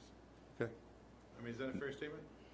May I say a few things on this? The buy board, generally speaking, if not exclusively, offers you the lowest prices without going out for bidding. And last time we talked about this, we talked about energy futures. And I could pull up right now tonight's energy futures from everything, the cotton, the cocoa, to electricity and natural gas. It's a dynamic market that fluctuates by the minute. And so one has to go with a quality, financially sound company, and one has to strike the deal when the deal is hot. And the other thing is this is a corporation, and corporate rates, business rates, are different than residential rates, because there's the spikes in there. Yeah, you know that, you have a business. So for us to spend another month or so dickering in prices that fluctuate daily in quotes is I think that's a silly game. And I think the buy board is the best way to go. Let me make this point. What was our price with TCAP under the current contract? 3.8 cents. 3.8 cents. A little more than that. Right. And how long ago was that we talked about this? 3 months ago? That price has been fixed for... What, 5 years? When we started talking about this. 4 or 5 years? This was in February. February, right? February, March, April. Look where we're at now. And we're getting a better price now than we were 6 months ago. We did early this month, but not this week. This week went up. Well, I know, but I would still like this board to consider doing what I asked, and I think that's the right thing to do. Because I think that's... What is your proposal, Commissioner? My proposal is to go out for an RFQ and put it out for bid, and letting any service provider that can provide service to our city with the amount of leverage that we have with our Okay, buying. and what is the staff's recommendation? That we, I'm just trying to understand what the, can I just get an answer to my question? What is the staff's recommendation? so that we pursue pricing through one of the state cooperative bid purchasing networks, and staff be authorized to stay within a parameter, price per kilowatt hour, that includes ancillary type coverage. And what we're asking for is that we go from a range of 3.5 cents, 3.5 cents to 3.8 at the top end. And if we're able to find one in between that range, that we execute an agreement depending on the term. So the longer the term, the better the rate. So I would like to go with a rate with a term for about 48 months to 60 months. And I think we can do that without having to go through. Okay, and Commissioner Morales, go ahead. We're all looking at pricing. We're all looking at pricing, but nobody... I don't think it's on. What services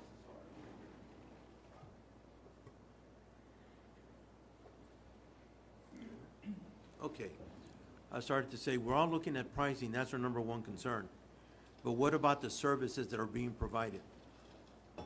Okay? We get a consultant, he's gonna be an expert, or at least he should be, we hire a correct one, a right one, that's going to make sure that we ended up getting good service and our energy bills are audited monthly. I know we spoke earlier and you said, we do it. I'm sorry, but I don't think we have the staff to do that on a monthly basis. You have a consultant, this is what they've done for a living. Okay? You want to, That didn't work out for our insurance. Well, I wasn't happy with our insurance, and we had a consultant that did a well, see, terrible that's job. just it. Okay? Think about it. We ended up having a consultant for insurance, but right now, the city is looking at what? Over $650,000 that they have to pay. And we did that ourselves. I'm referring to the city. Oh, Okay? We were part of cooperative, which I Correct. agree with. And if we get a consultant, we make sure that they're liable for a mess up like this. I don't think. Oh, no, I don't think that's needed, sir. I don't. Look, we're just looking at pricing. That's all you're concerned No, with, okay? I'm trying to get the best contract for the city. And guess what? And I don't think you need to spend money with a consultant to do that. I think we And got I very disagree. smart enough people to do that. I disagree. Okay. We can spend Well, that's 26, okay. I mean, yeah, that's we can okay. spend We can disagree on 26, 30,000, 35,000, but if they can save us the $650,000 that we're up against right now and save us on energy costs and find out where we're messing up, it pays for itself. I'll give you an example. Credit card processing fees is one example in a business. That's a hard cost. So you have Visa, MasterCard, American, they're all gonna get their money. In this case, the energy providers, they all get their money, okay? It's what's put on top of that. I mean, that's where the priority, that's why I don't agree with going with such a large company. You go out and you put up for bidding, who wants to take less money and provide the same service because the energy's coming from the same source. Okay? So that's my recommendation. I had a quick question. And Did the city- honestly, if you get the numbers in and you don't agree with them, you don't have to, I just think it's an opportunity to go out. Did the staff look into a consultant and find So out? we did get the RFPs back, the responses back yesterday? Yes, they were due yesterday. We had 7 respond to the RFQ process. So we can actually go through those and come back with recommendations for the top 3, and the commission can interview those and pick the one they feel most comfortable with. Top 3 consultants? Yes. Yeah, the only reason I brought this option forward is the consultant they charged was referred to as a mill, 1 mil. per They're not kilowatt charging hour. 1 million, are they? And so. No. They called it 1 mil. I had to find out why, but the cost ends up being about $30,000 a year, every year that you have a contract. And that's ridiculous, okay? That's the stupidest thing I've ever heard. Okay? On a buy board and state bid cooperative, that fee is reduced to 0.5. So it's half the cost. And without it, you don't have to do it. I just had a quick question. Why are we doing this right now if the contract doesn't end till No, December? We're not doing it right now, sir. We're not asking you to award anything. Okay, just parameters like you said. We're just asking you, if we're giving the direction, then we can price it when the market is right for pricing, and maybe lock in a great rate. That we can just go out for bid right now? Through a state cooperative, because it's hard to advertise and go out for bids, because you're gonna end up with the bids whenever that deadline on that bid is. On state cooperatives, I can request those bids at any time. I think, sir, like I said, I think it's the best thing to do. Is go out Okay, for $800. All right, what do we want to, what do we want to tell the staff to do? Do we want to tell the staff to? I would like to make the motion that we ask the staff to advertise and put out an RFQ and spend the $800, whatever it is to cost, and get that answered. And again, if it comes back to this commission in the short amount of time it's going to take to do that, and we get pricing that we don't agree with, I promise you, I think you're going to be able to find a contract that you can agree with, that's going to service the city. It's going to be the right thing to do without having to put any additional fees on it. That's my motion. Is it, may I say something? Yes, sir. Is it possible, Dan, is it possible, since, our contract is not till December, is it possible, again, I'm just Hang on, asking? Commissioner, just a second. Is there a second to that? Is there a second to that motion? Well, it depends on my question. All right, well, right now the motion dies, so it'll have to be made again. But go ahead with your question. My question was, is it possible, like what Richard wants to do, is it possible to do it his way, the way he wants to do it, with the $800 advertising, get those things, and then see if it works out? If it doesn't, is it possible to go back to what you're suggesting? The buy board? Yes. Absolutely. You're not committing to anything other than getting a number. What we can do, though, is we could advertise for reps to give us a cost, right? But we can also take costs from the buy boards and compare it to that price. Absolutely. And then. That's a great compromise. I just want to see what the numbers are. And then just see if anybody can beat the price of a buy board. Okay, then I would agree with that. Just a second. You have 7 bids for consultants, right? 7, there are proposals. 7 proposals? Yes, sir. Why don't we bring those 7 people in and make them give us a presentation? This way, we can make sure that we're safe. The commissioner, we can do both. Whether it says is I'll follow through that whole process. I want to just advertise and see what's out there. You want to? And I think we can do both, because we'll get a hard number from however that comes out. And you all want to go hire those, the interview people, that's fine. But I'm telling you that I think you're going to find out that it's not as difficult as it seems. If you want to do, I don't want to spend any extra money. Commissioner, I want to make sure that we don't spend any. What I can do is give you copies of the proposals, because you probably don't want to bring in all 7. There may be some that you can just see off the bat that you don't want to interview, but. All right, let me suggest this, that we schedule a workshop in the next week or so. We'll have time to look at the consultant proposals. You can look at them. We can come back, and whatever y'all want to do, we can do, but let's have another discussion about it. Because we don't. May I ask something? Can we just do a workshop once how long is that advertising timeframe? Well, let them come back to, let them come back to us with here's a consultant path, and here's a request for proposal path, and here's another path, and let's just choose one of those three options.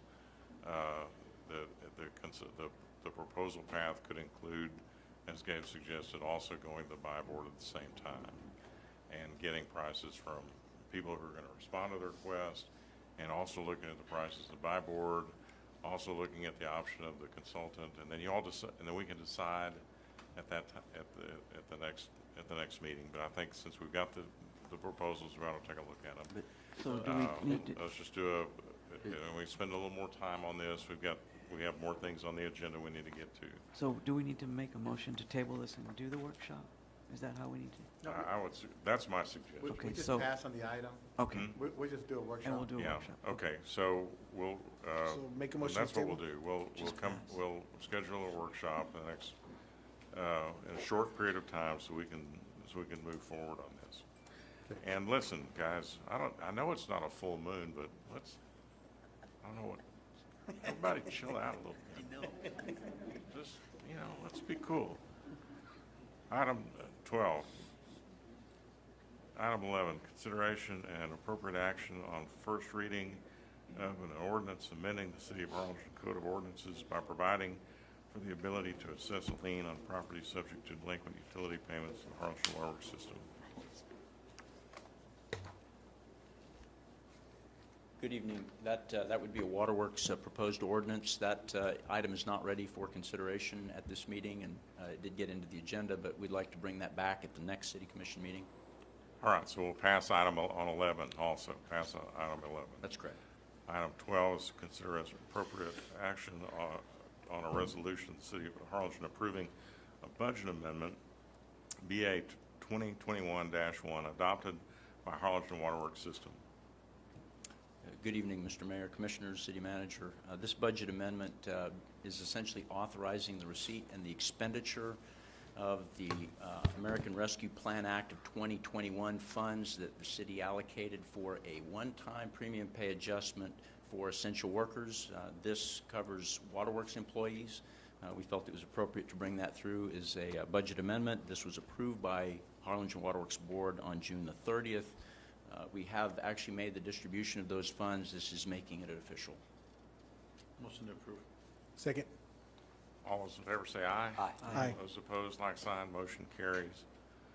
Item 13, consideration of appropriate action of a resolution of the City of Harlingen approving Harlingen Waterworks Systems budget for fiscal year 2021 through 2022.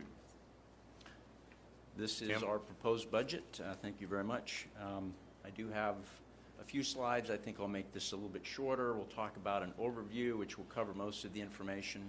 I'd like to touch on some capital expenditures and then finish with a working capital summary and any questions you may have on our schedules. Our budget overview shows that revenues we're projecting 0.2% increase to $21.9 million.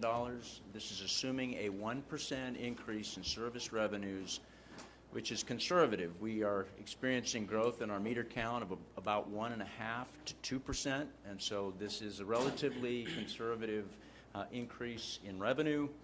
Interest earnings, however, are even lower than we had projected for the 2021 fiscal year, so the increase is very small. The ARPA federal grant monies that were allocated or have been planned to be allocated to waterworks for water and sewer improvements is actually not part of that revenue. I did want to make sure that that was included as one of the funding sources for capital improvements in the proposed budget. Personnel expenses projected to increase by 8.5%. This includes a merit adjustment of 3%, which mirrors what the city is doing for cost of living adjustments. Health insurance change, I believe this is equivalent to what the city is doing. Actual cost we know is about 6.8%. There will be vacancies that we think the 15% will be sufficient to cover that. There is a retirement plan change. I think the anticipation is that Waterworks would follow the city in the TMRS retirement plan for its employees, and so we have budgeted that increase. We have 3 new positions. 2 of these positions will be working over the next 2 years to fulfill an obligation that the EPA has placed on water utilities to go and investigate customer service lines to determine whether there be any lead or galvanized piping. And I think the belief is that utilities are better equipped to do that and comprehensively report on that. So this is an obligation with a deadline. We'll be doing this for 2 years. One of these positions will roll off. It is not a permanent position. The construction inspector, with the increase in CIP funding and expenditures that we expect, we need to make sure we're inspecting that work. So that is a long-term position. A utility locator is essentially helping to deal with some of the extra load when we get line spotting requests. A couple years ago, we joined the central call number. Previous to that, we had been asking excavators to call us directly, and that wasn't happening. So we've seen a 3- or 4-fold increase in the amount of requests coming. On non-personnel operating expense changes, we're looking at 5.3% overall increase. 2 major components here are the power cost increase. On one side, we realize that we have been budgeting more than we need for power, and so that is a decrease. However, we're expecting to realize about $128,000 in ancillary charges associated with the February freeze event. So the net increase here is $78,000. The recurring long-term projection here, however, is that we're going to have a lower cost because we're not budgeting as much for power. Chemical cost increase has averaged 37%. That's a really large number. Chlorine up 48%, I believe. There is a coagulant we use in water treatment. We have been offered a 3-month contract at a 47% increase or a 79% increase for a full year guaranteed contract. We are budgeting for the lower amount with the hope that costs will ameliorate or settle down a little bit. There have been some supply issues. Another issue we're contending with are changes in water quality coming down the Rio Grande River that's forcing us to use a lot more chemical in the treatment process. It's really something that's been going on for over the last 18 months, but it's unlike anything that we have seen before. We are adjusting to that, a very large increase of $345,000 in our anticipated expenses. Our capital expenses, I want to point out that $19 million number is incorrect. It should be $23,477,138. And what makes that up is debt service payment of about 1.6. Our largest capital improvement project budget proposal, I think in the history of Waterworks, at $20.5 million. Much of that will be financed or paid for through the $10 million grant through the ARPA funding. And then capital assets, which are not your fixed infrastructure. These are your trucks and equipment that help us to perform operation and maintenance of the system. The ending working capital balance is still a very healthy $16.5 million. I would strongly bet that we do not meet our $20.5 million CIP goal, ending a few million dollars short of that. So the 16.5, I think, will actually be a higher ending balance. That's a very strong position financially that provides us well in excess of a year of working capital. So that does still leave us in good position. I want to cover just a few of the capital expenses. I'll summarize. We've got a number of vehicles that we need to replace. We have a fairly large fleet. One of these is a rollover from last year. We had an order canceled for a truck, and we've rebudgeted that, and we don't anticipate that vehicle coming in until the next fiscal year. Another big highlight is this $400,000 amount to replace our enterprise resource productivity software. That's your financial accounting, payroll, budgeting, customer billing. That is a big software system.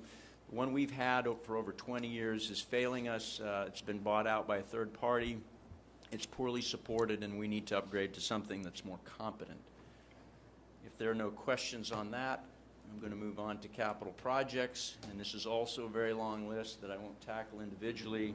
I will point out the top line, we are going to have another opportunity to purchase water rights that have been made available by the development of irrigated agricultural land that's now been converted to municipal use. We have the first option to purchase that at about a 1/3 discount off of the market rate.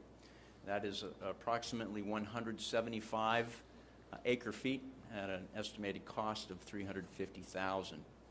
We continue to do the Pendleton Waterline Replacement Project. Rain delays, we think we're going to be a couple years into the next fiscal year, but $1.1 million to finish that out. That project is going very well. We have meter replacements that are ongoing in the lower section here. We had some issues with some meters that we were under contract with. We have reprocured. We believe we've got a better meter.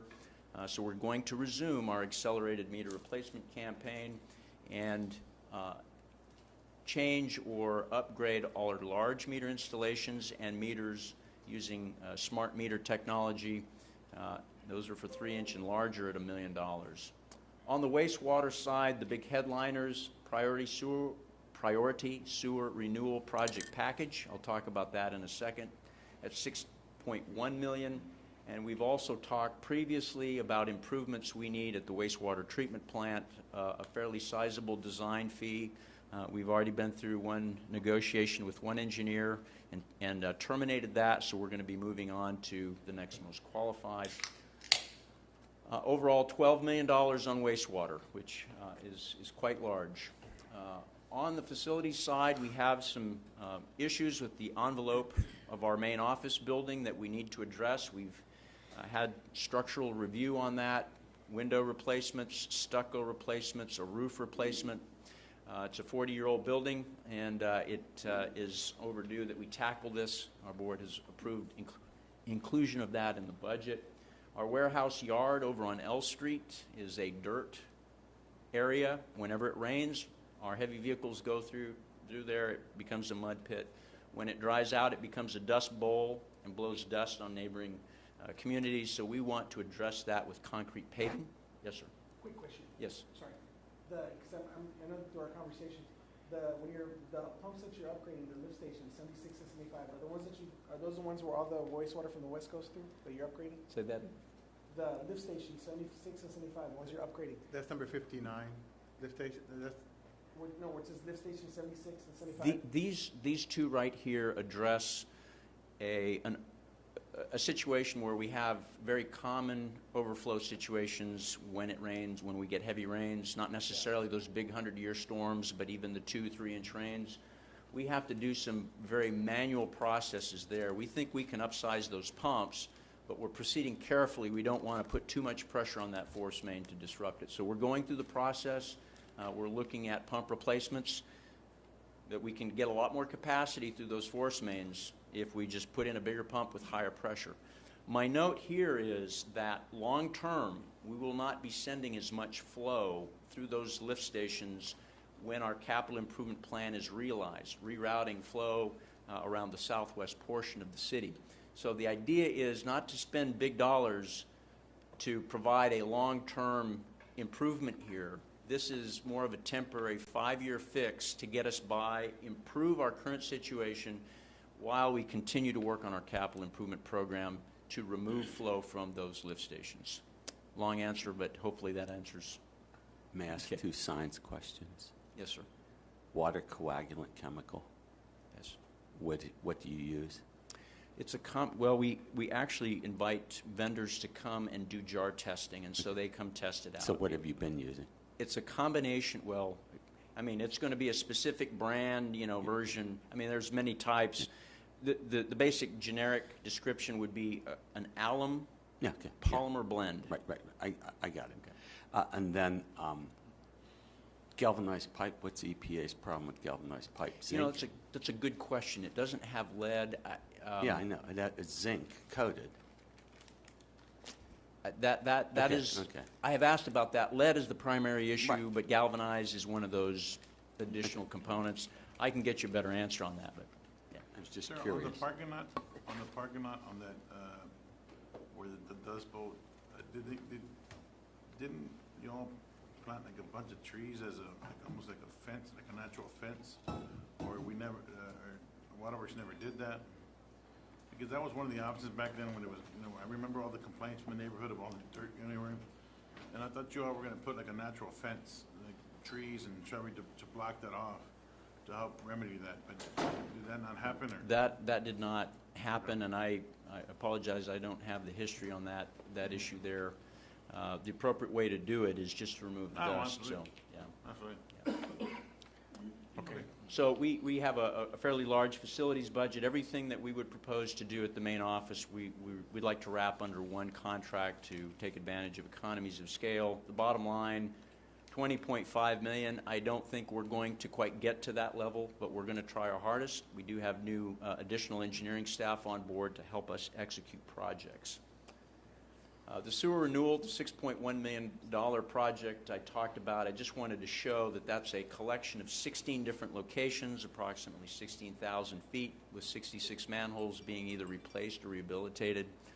And this is primarily in the older portions of the city. We've been working on a master plan. Most of you have heard me say this many times. We're going to wrap this up here within the next month.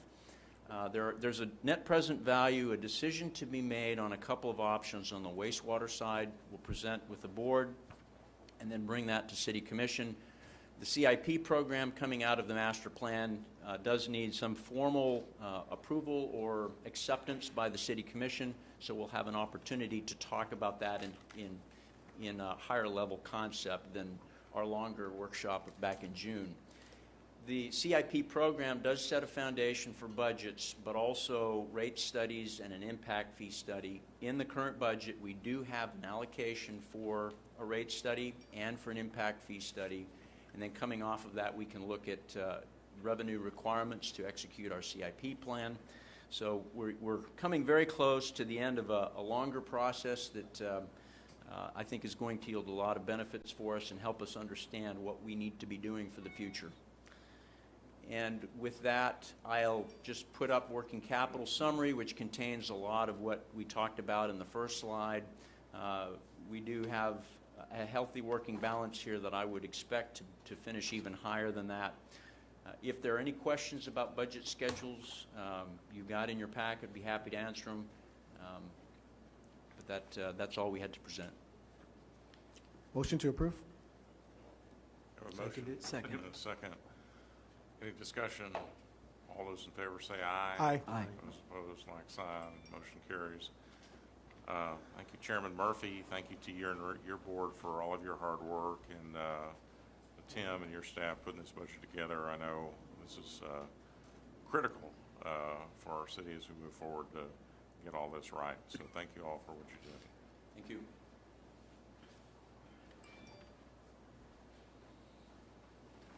Item 14 is consideration possible action to approve a resolution adopting a general fund unrestricted fund balance policy to supersede any previous policy. Robert? Good evening, Mayor. Good evening, Commissioners. Before you, we have the proposed general fund unrestricted fund balance policy, which will clarify the fund balance reporting and governmental fund type definitions. It's a formal policy with the intent of improving financial reporting by providing fund balance categories that will more easily be understood, as well as establish a minimum fund balance policy. And these are just guidance that come from the accounting standards, just clarifying the different fund type categories. So I've attached the resolution and the policy. And this will also help us with our bond rating. It's one of the things that they've always pointed out is we didn't have a formal policy. So having a formal policy will help us with our bond rating as well. That's correct. Thank you. Because they want to know how much is encumbered and then how much is unencumbered. Yes, sir. Okay. Does anybody have any questions about this?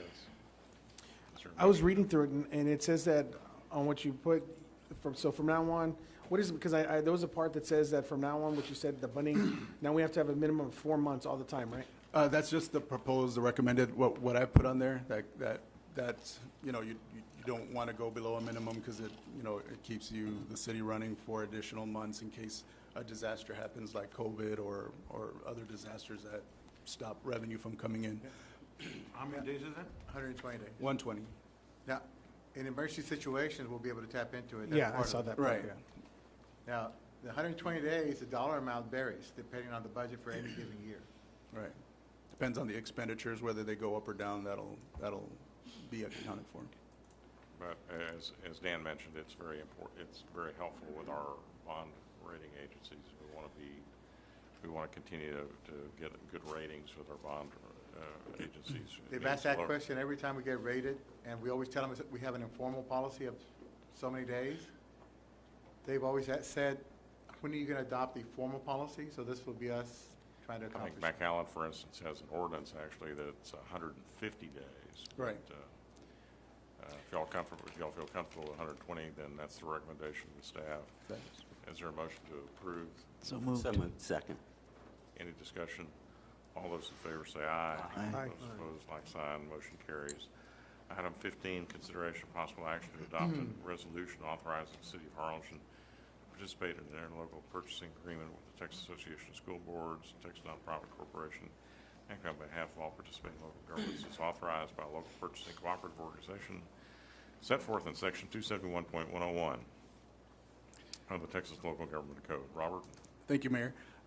So last year, when we underwent our audit, one of our recommendations was that we were operating under an old contract for purchasing diesel and unleaded fuel, and so they recommended that we go out for bids or through a cooperative.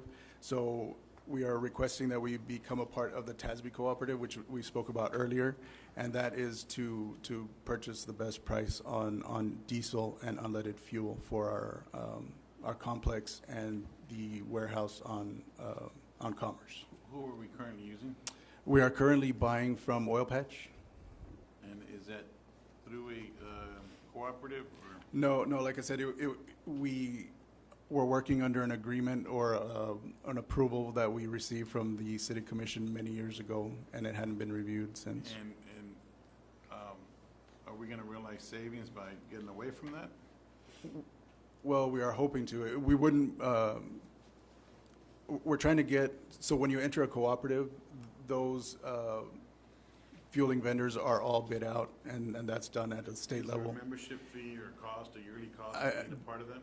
There is a minimal fee to become a part. I think it's like $100 to become, I believe, a part of the cooperative. I could get you that amount, but. And so they do the administrative work of bidding out statewide those vendors, and then you can choose from those vendors the lowest cost for fuel. Is the oil patch the only supplier that services that kind of work in the valley, or? I don't believe they are. There are others. When was the last time we went out for like proposals for that particular? I think it was like 2004, maybe. It's been a long time. So That's why they recommended it's that we almost do. like what we were talking about earlier. Be a good idea to shop it out and run. And those are kind of the fuel is also the same. I mean, but Ron, this may be a path to go, like you said, this way, but it may be a path also to, I can't believe we haven't gone out, we haven't changed that in that many years, Right. So again, it's utilizing the leverage, and I think some good will come out of it. Should. Right. And the cooperatives are supposed to yield the best rates. Yeah. Right, but it's always good to double check, right? Or have, Yes, sir. I'm held accountable. That's correct. So I'll motion for the approval. Okay, we have a motion. Is there a second? Second. Was there a second? Second. Second. Didn't hear you. All those, it's plexiglass. I can't hear. All those in favor say aye. Aye. Aye. Those opposed, like sign. Motion carries. Item 16, consideration of possible action to approve a resolution amending the Harlingen Downtown Improvement District Fund 2020-2021 fiscal year budget. So the Downtown Improvement District budget is adopted by resolution. So we are requesting the approval of budget amendment number 1, which is to increase expenditures by $2,707. And this was a result of an increase in the lease space that the Downtown Improvement District occupies. So total revenues will remain at $243,125, and total expenditures will increase by $2,707 to total $256,649. Staff recommends approval. Okay, is there a motion to approve? So moved. Second. Any discussion? All those in favor say aye. Aye. Aye. Those opposed, like sign, motion carries. Item 17 is consideration possible action to approve an ordinance on first reading, amending the City of Harlingen budget for fiscal year 2021. Thank you. This is budget amendment number 4, which allocates funds for the general fund and the grant funds.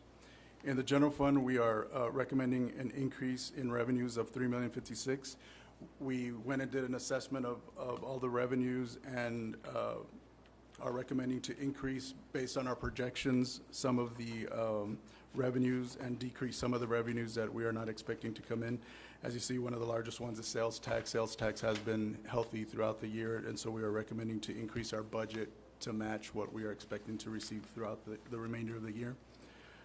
Franchise taxes, fines and forfeitures, charges for services rentals, charges for services reimbursements, those have all gone down, so we are recommending to lower those revenue budgets.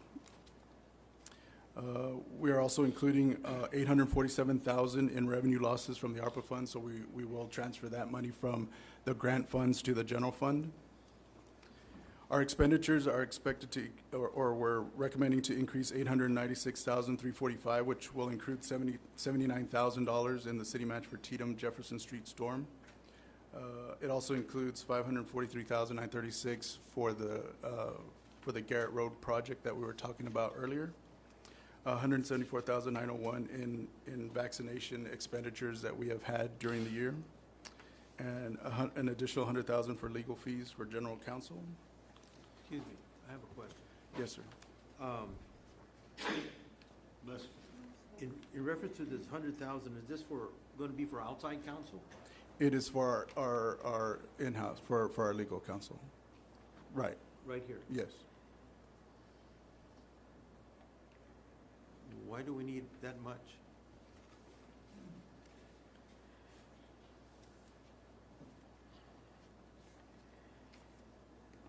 Commissioner, the request for the adjustment on that is because we've had some extraordinary expenses out of the legal department this year that were not part of the general fund projection last year.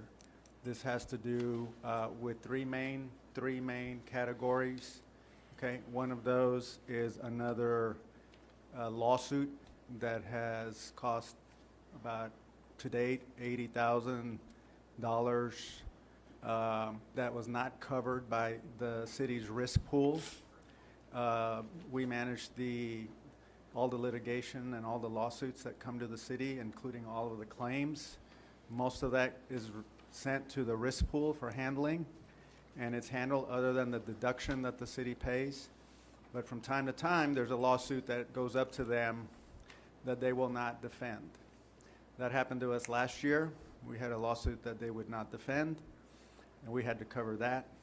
And this year it has happened again. This is the sign challenge to the sign ordinance involving the Peña sign. And so we had to hire outside counsel for that. In addition, it's additional fees that we had to incur in-house, so it's kind of a blend of those two things. So that is litigation that, we just don't have a way of predicting when we're going to get that. The other category is we've had an extraordinarily high cost in handling some Public Information Act requests. We provide legal advice to the administration for handling those, and that's usually pretty routine. But this year we've had an unusually high expense with one particular requester. So when that happens, I usually will isolate the items that are extraordinary or unusual so that I can keep track of what those are costing. And that's one, a requester named Mr. Guerra, who has pretty much been, literally bombarding both the city and and we're affected by that because whenever the staff feels there's a legal issue, they refer it to us for review. So we've spent a lot of money on that. And then the third one is we have an arbitration proceeding that was originated under Chief Addicts. It's a termination of an officer. That arbitration proceeding had a criminal charge associated with it, so it was a civil service case as well as a criminal charge. Whenever that happens, the civil side of that is abated, it's frozen, pending the resolution of the criminal charge, and the criminal charges were unresolved for a period of over a year and a half. But this year, the DA dismissed those charges, and so the arbitration kicked in again. So when that happens, that's effectively a trial before an arbitrator instead of a court. And so that's an additional expense that we are having to incur. Sir, let me ask you, and I hope that answers your question, but let me ask, because I've seen that, everybody's part of that mail group or whatever that sees all those PRRs. What is our process? I mean, and maybe it's for Dan. What is a lot of those, couldn't we just answer ourselves? I mean, I know there's a technicality, there's some kind of legal issue, confidentiality issue, I get that. But I see almost all, are not, most of them we can generally answer, and then it's a back and forth with the Attorney General. And then I would like this, and I don't even know that, maybe you can answer the question of how many of those requests did we lose the opinion or where the Attorney General says, yes, you absolutely have to release this, or this? Okay, is it a 60-40? I can answer your question about that. Okay, so the process is, and how much did it? How much has it cost us? and I can give you that number too. I don't have it with me, but I 13,000. isolate that number. Okay. Right. 13,000. That's how much it's cost us for the request from Mr. Guerra. 13,000. The Harlingen TPI request. Yeah, 13,000. Just for Mr. Guerra. Yeah, just for Mr. Guerra. That's it. Yeah. 13,000. That's just for that one. Yeah. So I have an account that's called Harlingen TPI requests. All of those come to the city. The staff, they either come through the city secretary or through administration. The PD has their own intake for those, so those come in, but they're all funneled into that account. The people that handle those, for the most part, are trained in that area, and for the most part, they handle those on their own. There's a lot of that content that I don't see. So I can't give you a number on how many of those come in, because unless there's a legal issue or a legal question that comes over, I don't have a record of it. So I don't keep records of how many come into the city. I only keep records of what comes over for legal review. Right. A lot of that gets very cursory legal review. In other words, what we tell the staff is, you all know what you're doing, you all handle this, but if you have a question and you need help, let us know. So let me stop right there. How many of those requests that came to that gentleman did we handle? Did we handle half of them? Was there more than just what came to him? And did we handle most of them? Or did every single one of them? Because it seemed like every single one of them was, I'll get back with you, Attorney General. And then the Attorney comes back and answers. And then, that's very lengthy in time and money and all that. They're very stuff. tedious. Right, tedious. That's They're a tedious, better word. yes. So how many of those did we handle? Shouldn't the process be whoever handles that in our office and say, oh, yes, I know what that is, and you send the information, right? Without having it to go to legal. And we handle some of those, Commissioner. When we have the information, we just release it. When some of those we feel they have to go to legal, we send them to legal. As far as how many of his requests, I don't have a number, sir. But I can tell you this about those, okay? Here's the complicating factor about those. A lot of them were handled by staff, but a lot of those involved requests for data, some of which we had, but it's dispatch information, and some of it which relates to the ambulance service with STEC. So it involved this legalities having to do with whether or not we had a right to access from STEC or not. It involved HIPAA issues over whether we're dealing with patient rights, patient information. The data is digitized in the dispatch, and so we spent a lot of time trying to figure out, can that be redacted quickly? Can it be, reduced? And so it is very time consuming. Some of that the staff handled, some of that we had to handle. In addition to that, we're the ones that make the decisions about whether something goes to the Attorney General. So we have a procedure for that. Those were unusually complicated because of the nature of the requests, okay? So that's 13 grand. Do you have the rest of that? I do. I do. The rest of the... The 100,000, I got it. Of the the public information? Yeah, the public information. I can look it up for you and get it No, I for mean, you. the influx of public information, if this guy, had so many, because he had a lot. I know that, because it was like, it was on a daily basis, it was coming in, right? So that's 13,000. Well, then where's the rest of it? I mean, was that another 20,000? Did we have that? Are you referring to like the total, the budget amendment, the 100,000? The total amount of money that Mr. On the Zamora has requester. spent on PIRs, other than this one guy. No, I don't have that. I only have the 13,000 for I have that in my computer. I can get it for you right now if you want. But is it double the amount? Is it, because No, it's more than that. That one, there was so here's what happens. I have the account. Everything just goes in there because most of this is very routine.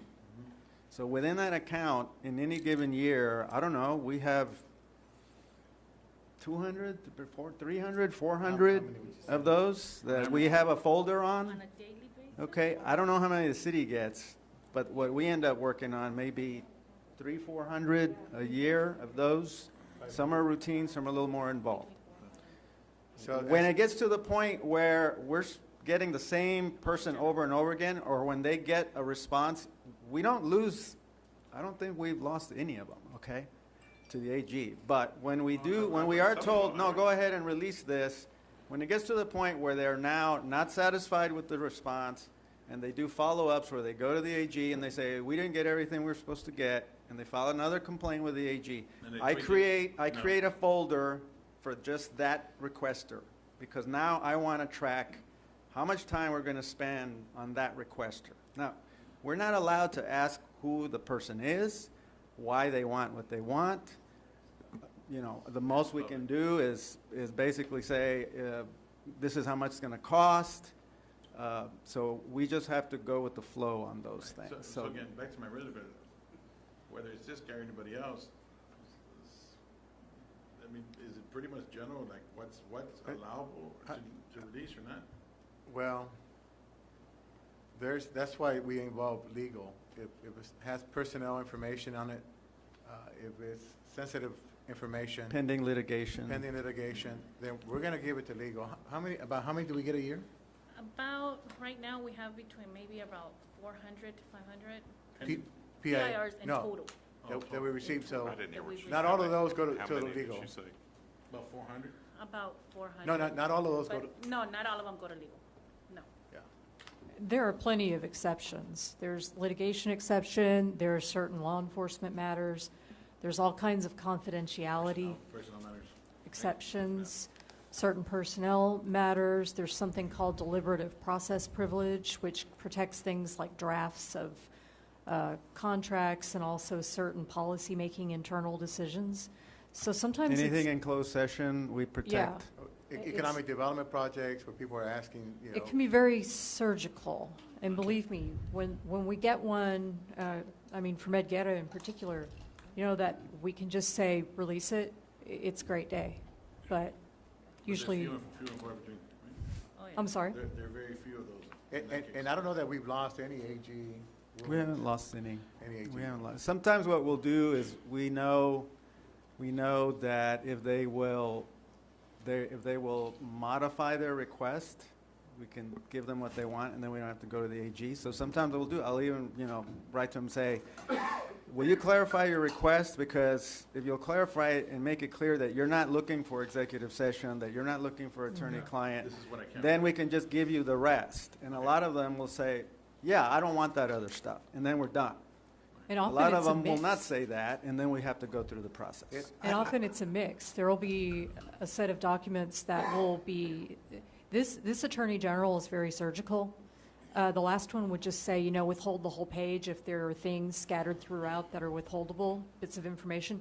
This one, though, will go through and redact just phrases and words and leave the rest of it, and it takes a long time. So going back to, you're asking for, or you're requesting the increase in the budget amendment, and this is for this current year? Current year. And which ends in October, is it? September. September 30th. End of September. October 1. What's going to be the total amount? Well, Was that your question? That's, I wasn't there yet. Oh, I'm sorry. But yeah, I mean, that's the question, but what are we budgeting for next year? I mean, We budgeted over $600,000 for next year. and But as opposed to the prior year, we. 500,000? No, 500,000 is for Navarro, and then we increased the budget line item for outside counsel services. Not that we're gonna need it, For but special we wanna counsel, hit it. I asked for that increase because the last 2 years we're getting hit on this, okay? I started this in 2016. The first couple of 3 years, I mean, we were fine. We came in right more or less at budget. I think we even came in under budget. I have those here. Okay, we were doing pretty good. We were doing pretty good. And then we started getting hit with these uncovered lawsuits and with, you know, items that just suck up a lot of attorney time. And so I'm struggling with that, okay? And so what I'm telling Dan is there just seems to be a trend. There's just some things that are not covered. And those things we don't have a contingency plan. I did ask colleagues in other cities what they do, and they do it a little different. Some cities, like in Brownsville, litigation gets paid out of the department that it relates to. It doesn't come out of the legal department. Okay? Arbitrations, they get paid out of. I'd like to track legal expenses, and it's easier if I have it in one budget, as opposed to scattered in several, like PD and fire and administration. But are there ways, you know, just like we budget and we asked Dan to trim certain things, or you went through the last budget cycle and had to trim all kinds of stuff. I mean, can your firm almost, I don't want to say do the same, but just say, look, you know, recommend to us, saying, you know, if you improve on this side, you know, it doesn't rack up that, we can stay within a smaller budget. I mean, if there's services that, if you understand my question, if there's services you're providing that maybe aren't necessary or that we can handle ourselves, saying, you know what, if we invest into either a secretary or a person, or a in-house staff member that can take some of the load off, that can do some of that work, that he doesn't have to do all the I will paperwork. tell you that I have a comfort level and have them review all our contracts, all our documents, all our interlocal. I So a understand. secretary is not gonna help me with that. No, but what I'm saying is, in that $600,000+ that we're doing, and now we're requesting more, were there opportunities that we could have saved had we been set up differently?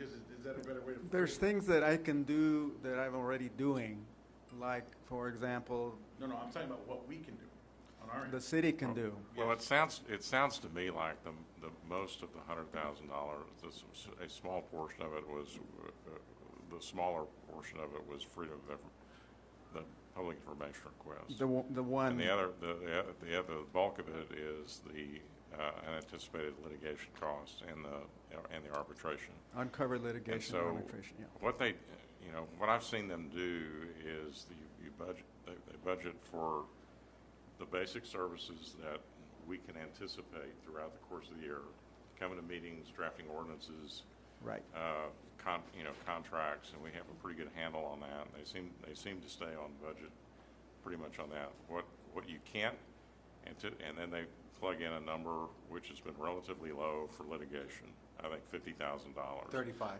So I think you're increasing it now this year to $100,000 because of the experience in the last 2 years. It's sort of like our health insurance. You don't know when you're going to have a catastrophic loss like we had this last year with our health insurance, and that just jacks the cost of our health insurance premium up. But certainly, my law partner used to have a saying, and when somebody would come in and say, well, how much is this going to cost? And his And his answer would be, well, how long is a piece of string? You don't know. It depends. It depends on how long the litigation it lasts, whether it can be settled at a relatively early stage of the litigation, or whether it drags out. And so, you know, I don't want to be here defending lawyers, but I am a lawyer, and I'm telling you my experience. Well, my experience is it's very difficult to anticipate. Well, I mean, you can sort of predict, but you don't know when lightning is going to strike. You don't know how many times you're going to get sued over the course of a year. You can just sort of average it out, but in any given year, you're going to have, you know, extra lightning strikes, and that's just the nature of the game. And so I would just ask you all to take that aspect of the legal process into consideration, because it's the flexible part that they're asking. it's the uncovered you know, stuff. that It's we're the having to uncovered adjust the budget litigation. for. But can we not put measures in place to say, you know, we're gonna give X amount of dollars in this budget, and then if it exceeds a certain dollar amount, that it would have to come to the commission, for the commission to decide what direction to go, then just say, well, you know, it's in the budget, and let's just move it with it. I mean, because that litigation, there's some litigation that we've had that I've disagreed with, and we spend money on. And there's some that I've been, you know, well, you know what, I think we need to do this.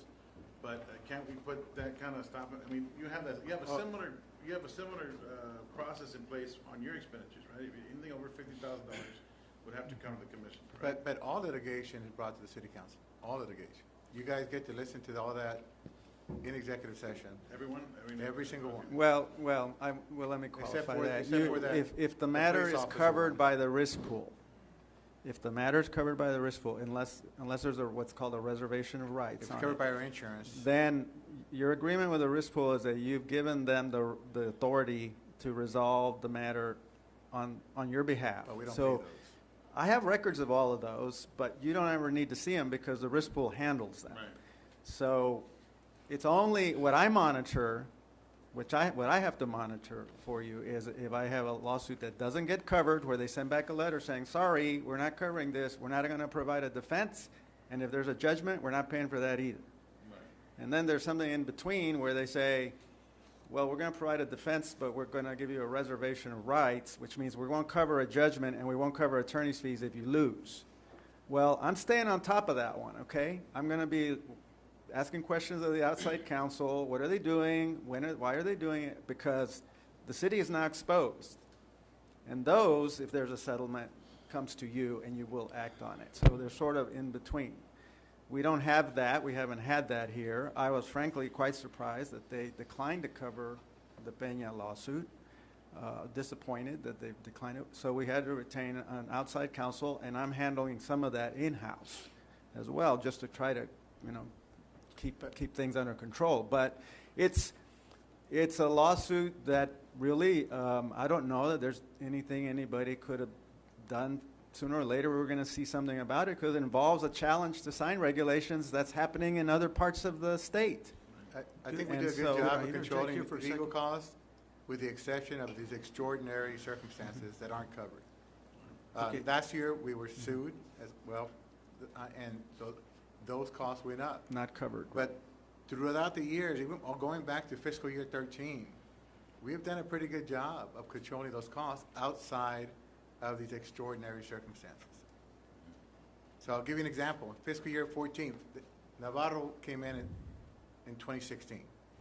But in 2014, we budgeted $405,787 budget for the city. That's when we have in-house city attorney.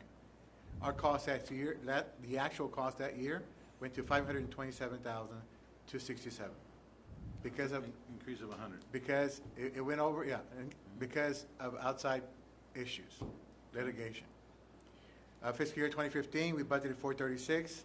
The actual expense was 456. I took these straight from the finance software that we have. In 2016, when Navarro took over, we budgeted 422. We actually spent 407. 2017, we budgeted 508. We spent 523, just slightly higher. 2018, we budgeted 509, but we only spent $428,000. What year was that? In 2018, 18, okay. fiscal year. 2019, 517, we actually spent 515. In 2020, when we had the lawsuit, we budgeted 518 and went up to 615,000. But we had a lawsuit on the budget. And so far this year, we're at 513 budget, and so far we're at 489. And so he's asking for another 100,000, so that 513 will go to 613. But $100,000 of that is just 2 cases that weren't covered by So this is the TMI. 100,000, I thought, so it's not a budget, it's to cover the cost. Oh, no, of- it's just this current year. It's just to finish the year. That's it. Right. No, next year, we already covered it in the workshop. But to follow your train of thought, I'm getting quite concerned about the future, okay? When I agreed to do this back then, things were, you know, pretty stable, and I agreed to take on the services with the budget that was in place at the time because I felt like I could probably do it. And I think that we did do it. Now I'm getting concerned that with these uncovered, unless we make some contingency plan for them, okay? So, you know, if you tell me, well, we want to go back to the old model where we have an in-house city attorney, I mean, that would be fine. That's a call you all need to make, you know? But I'm telling you, because Ben and I had this conversation, I said, you know, you may want an in-house city attorney. You pay him a salary and he's available to you 24/7 in theory. Right. I'm available to him 24/7. I don't think most in-house attorneys are available 24/7. But you're going to pay 150 to 175 base for that attorney, okay? And So we are not, we've had in-house attorneys. We have a very deep bench with Dent Navarro that we have access to. Real estate deals, no matter what it is. The cost, when we had an in-house city attorney, were comparable to what we're paying now, outside of these extraordinary circumstances. No, and so again, so going back to the question I had was, and I ask it almost on every occasion, not just with the attorney service, but is there stuff that we can do better and take care of stuff in-house? So he doesn't have to do that kind of work. Can we hire somebody less expensive, right?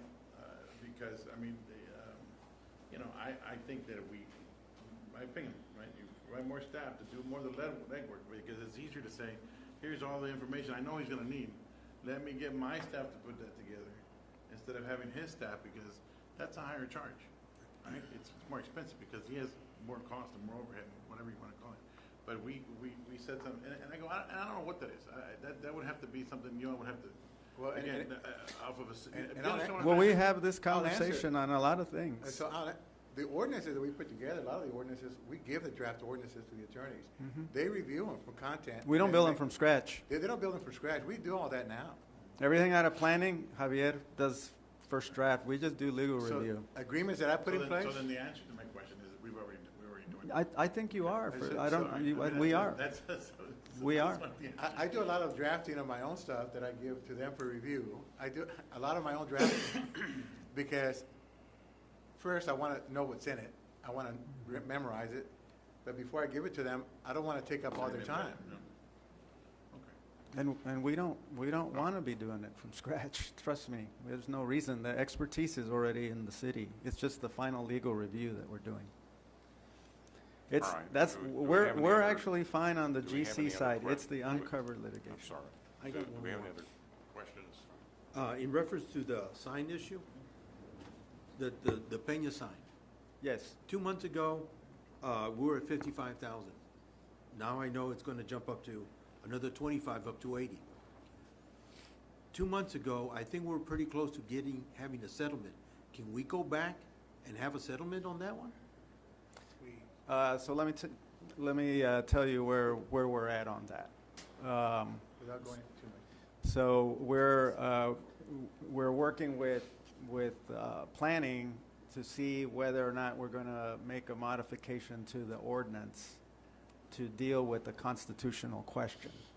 That is being run through the process. We have a handshake deal with them that if the offending language, which has been held unconstitutional out of an Austin court, okay, we already have a legal ruling from another venue on this, then, you know, the lawsuit will go away. So right now that lawsuit is abated, it's frozen. We're not working on it.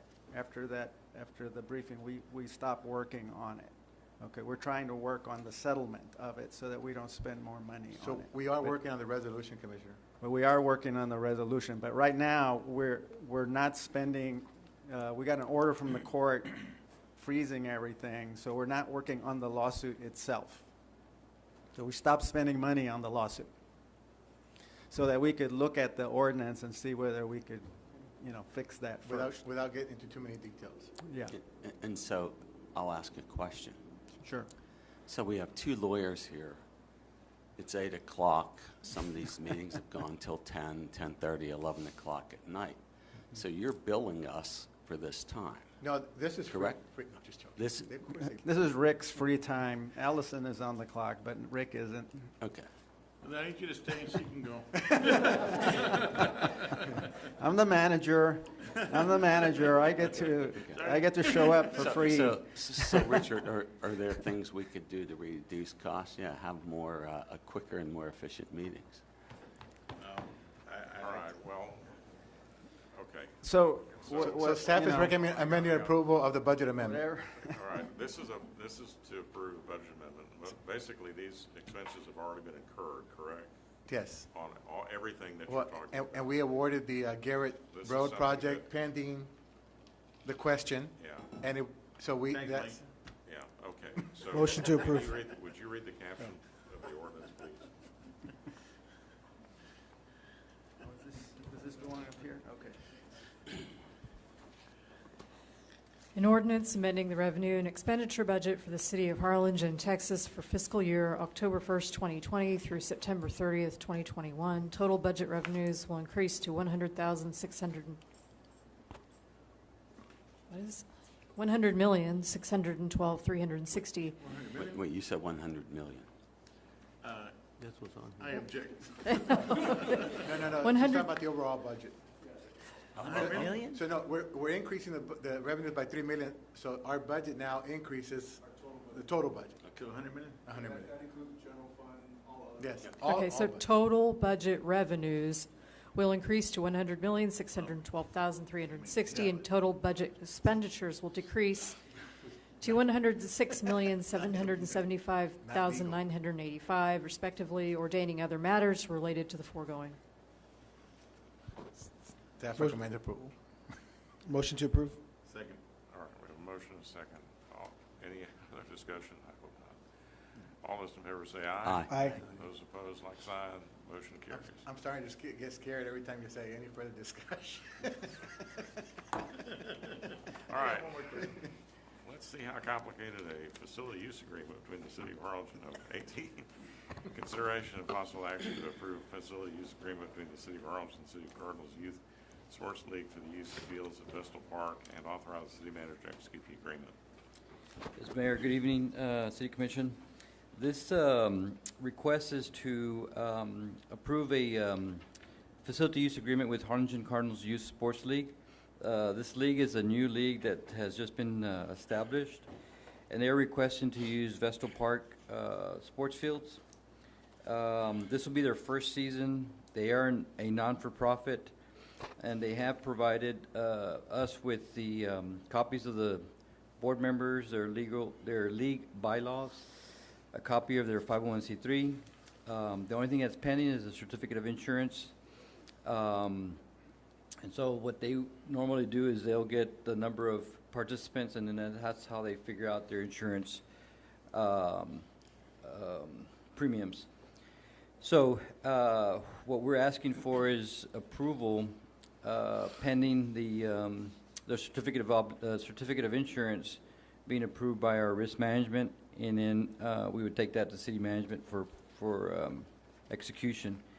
The agreement will be for 13 months to coincide with the fiscal year. And Parks and Recreation Advisory Board met on July 20th this year and voted to recommend approval. So staff is recommending a conditional approval. They will not be allowed on the field until we do receive their insurance information. I'll make a motion with that pending insurance approval. Second. Want legal to look at it? We have a motion and a second. Is there any discussion? Legal's gonna look at it. They have. All right, all those in favor? All those in favor say aye. Aye.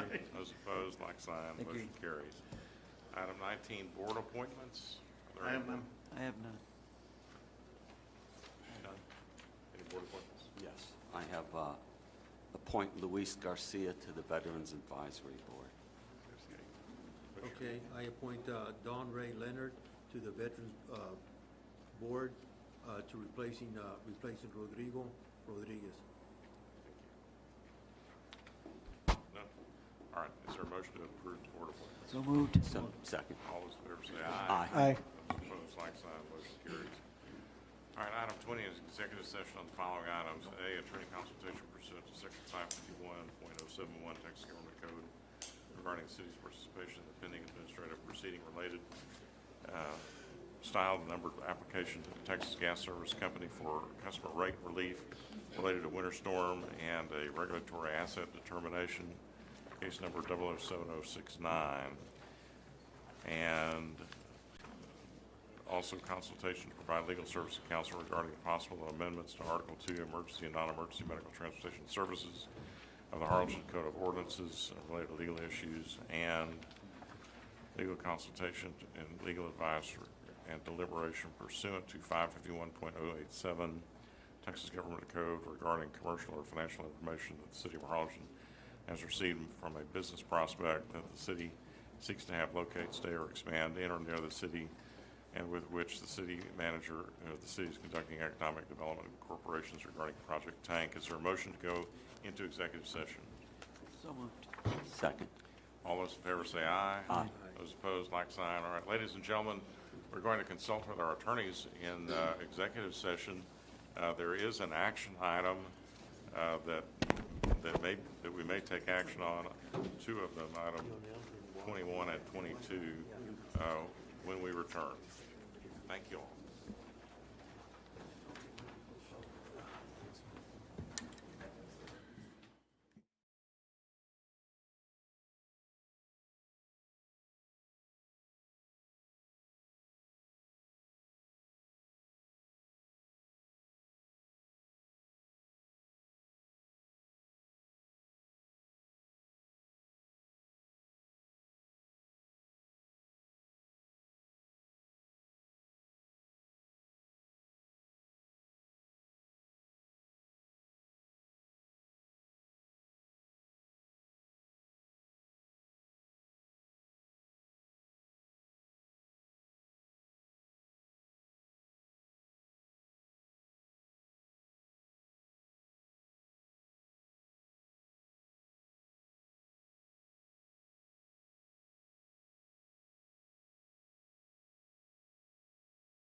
That's the only one I have.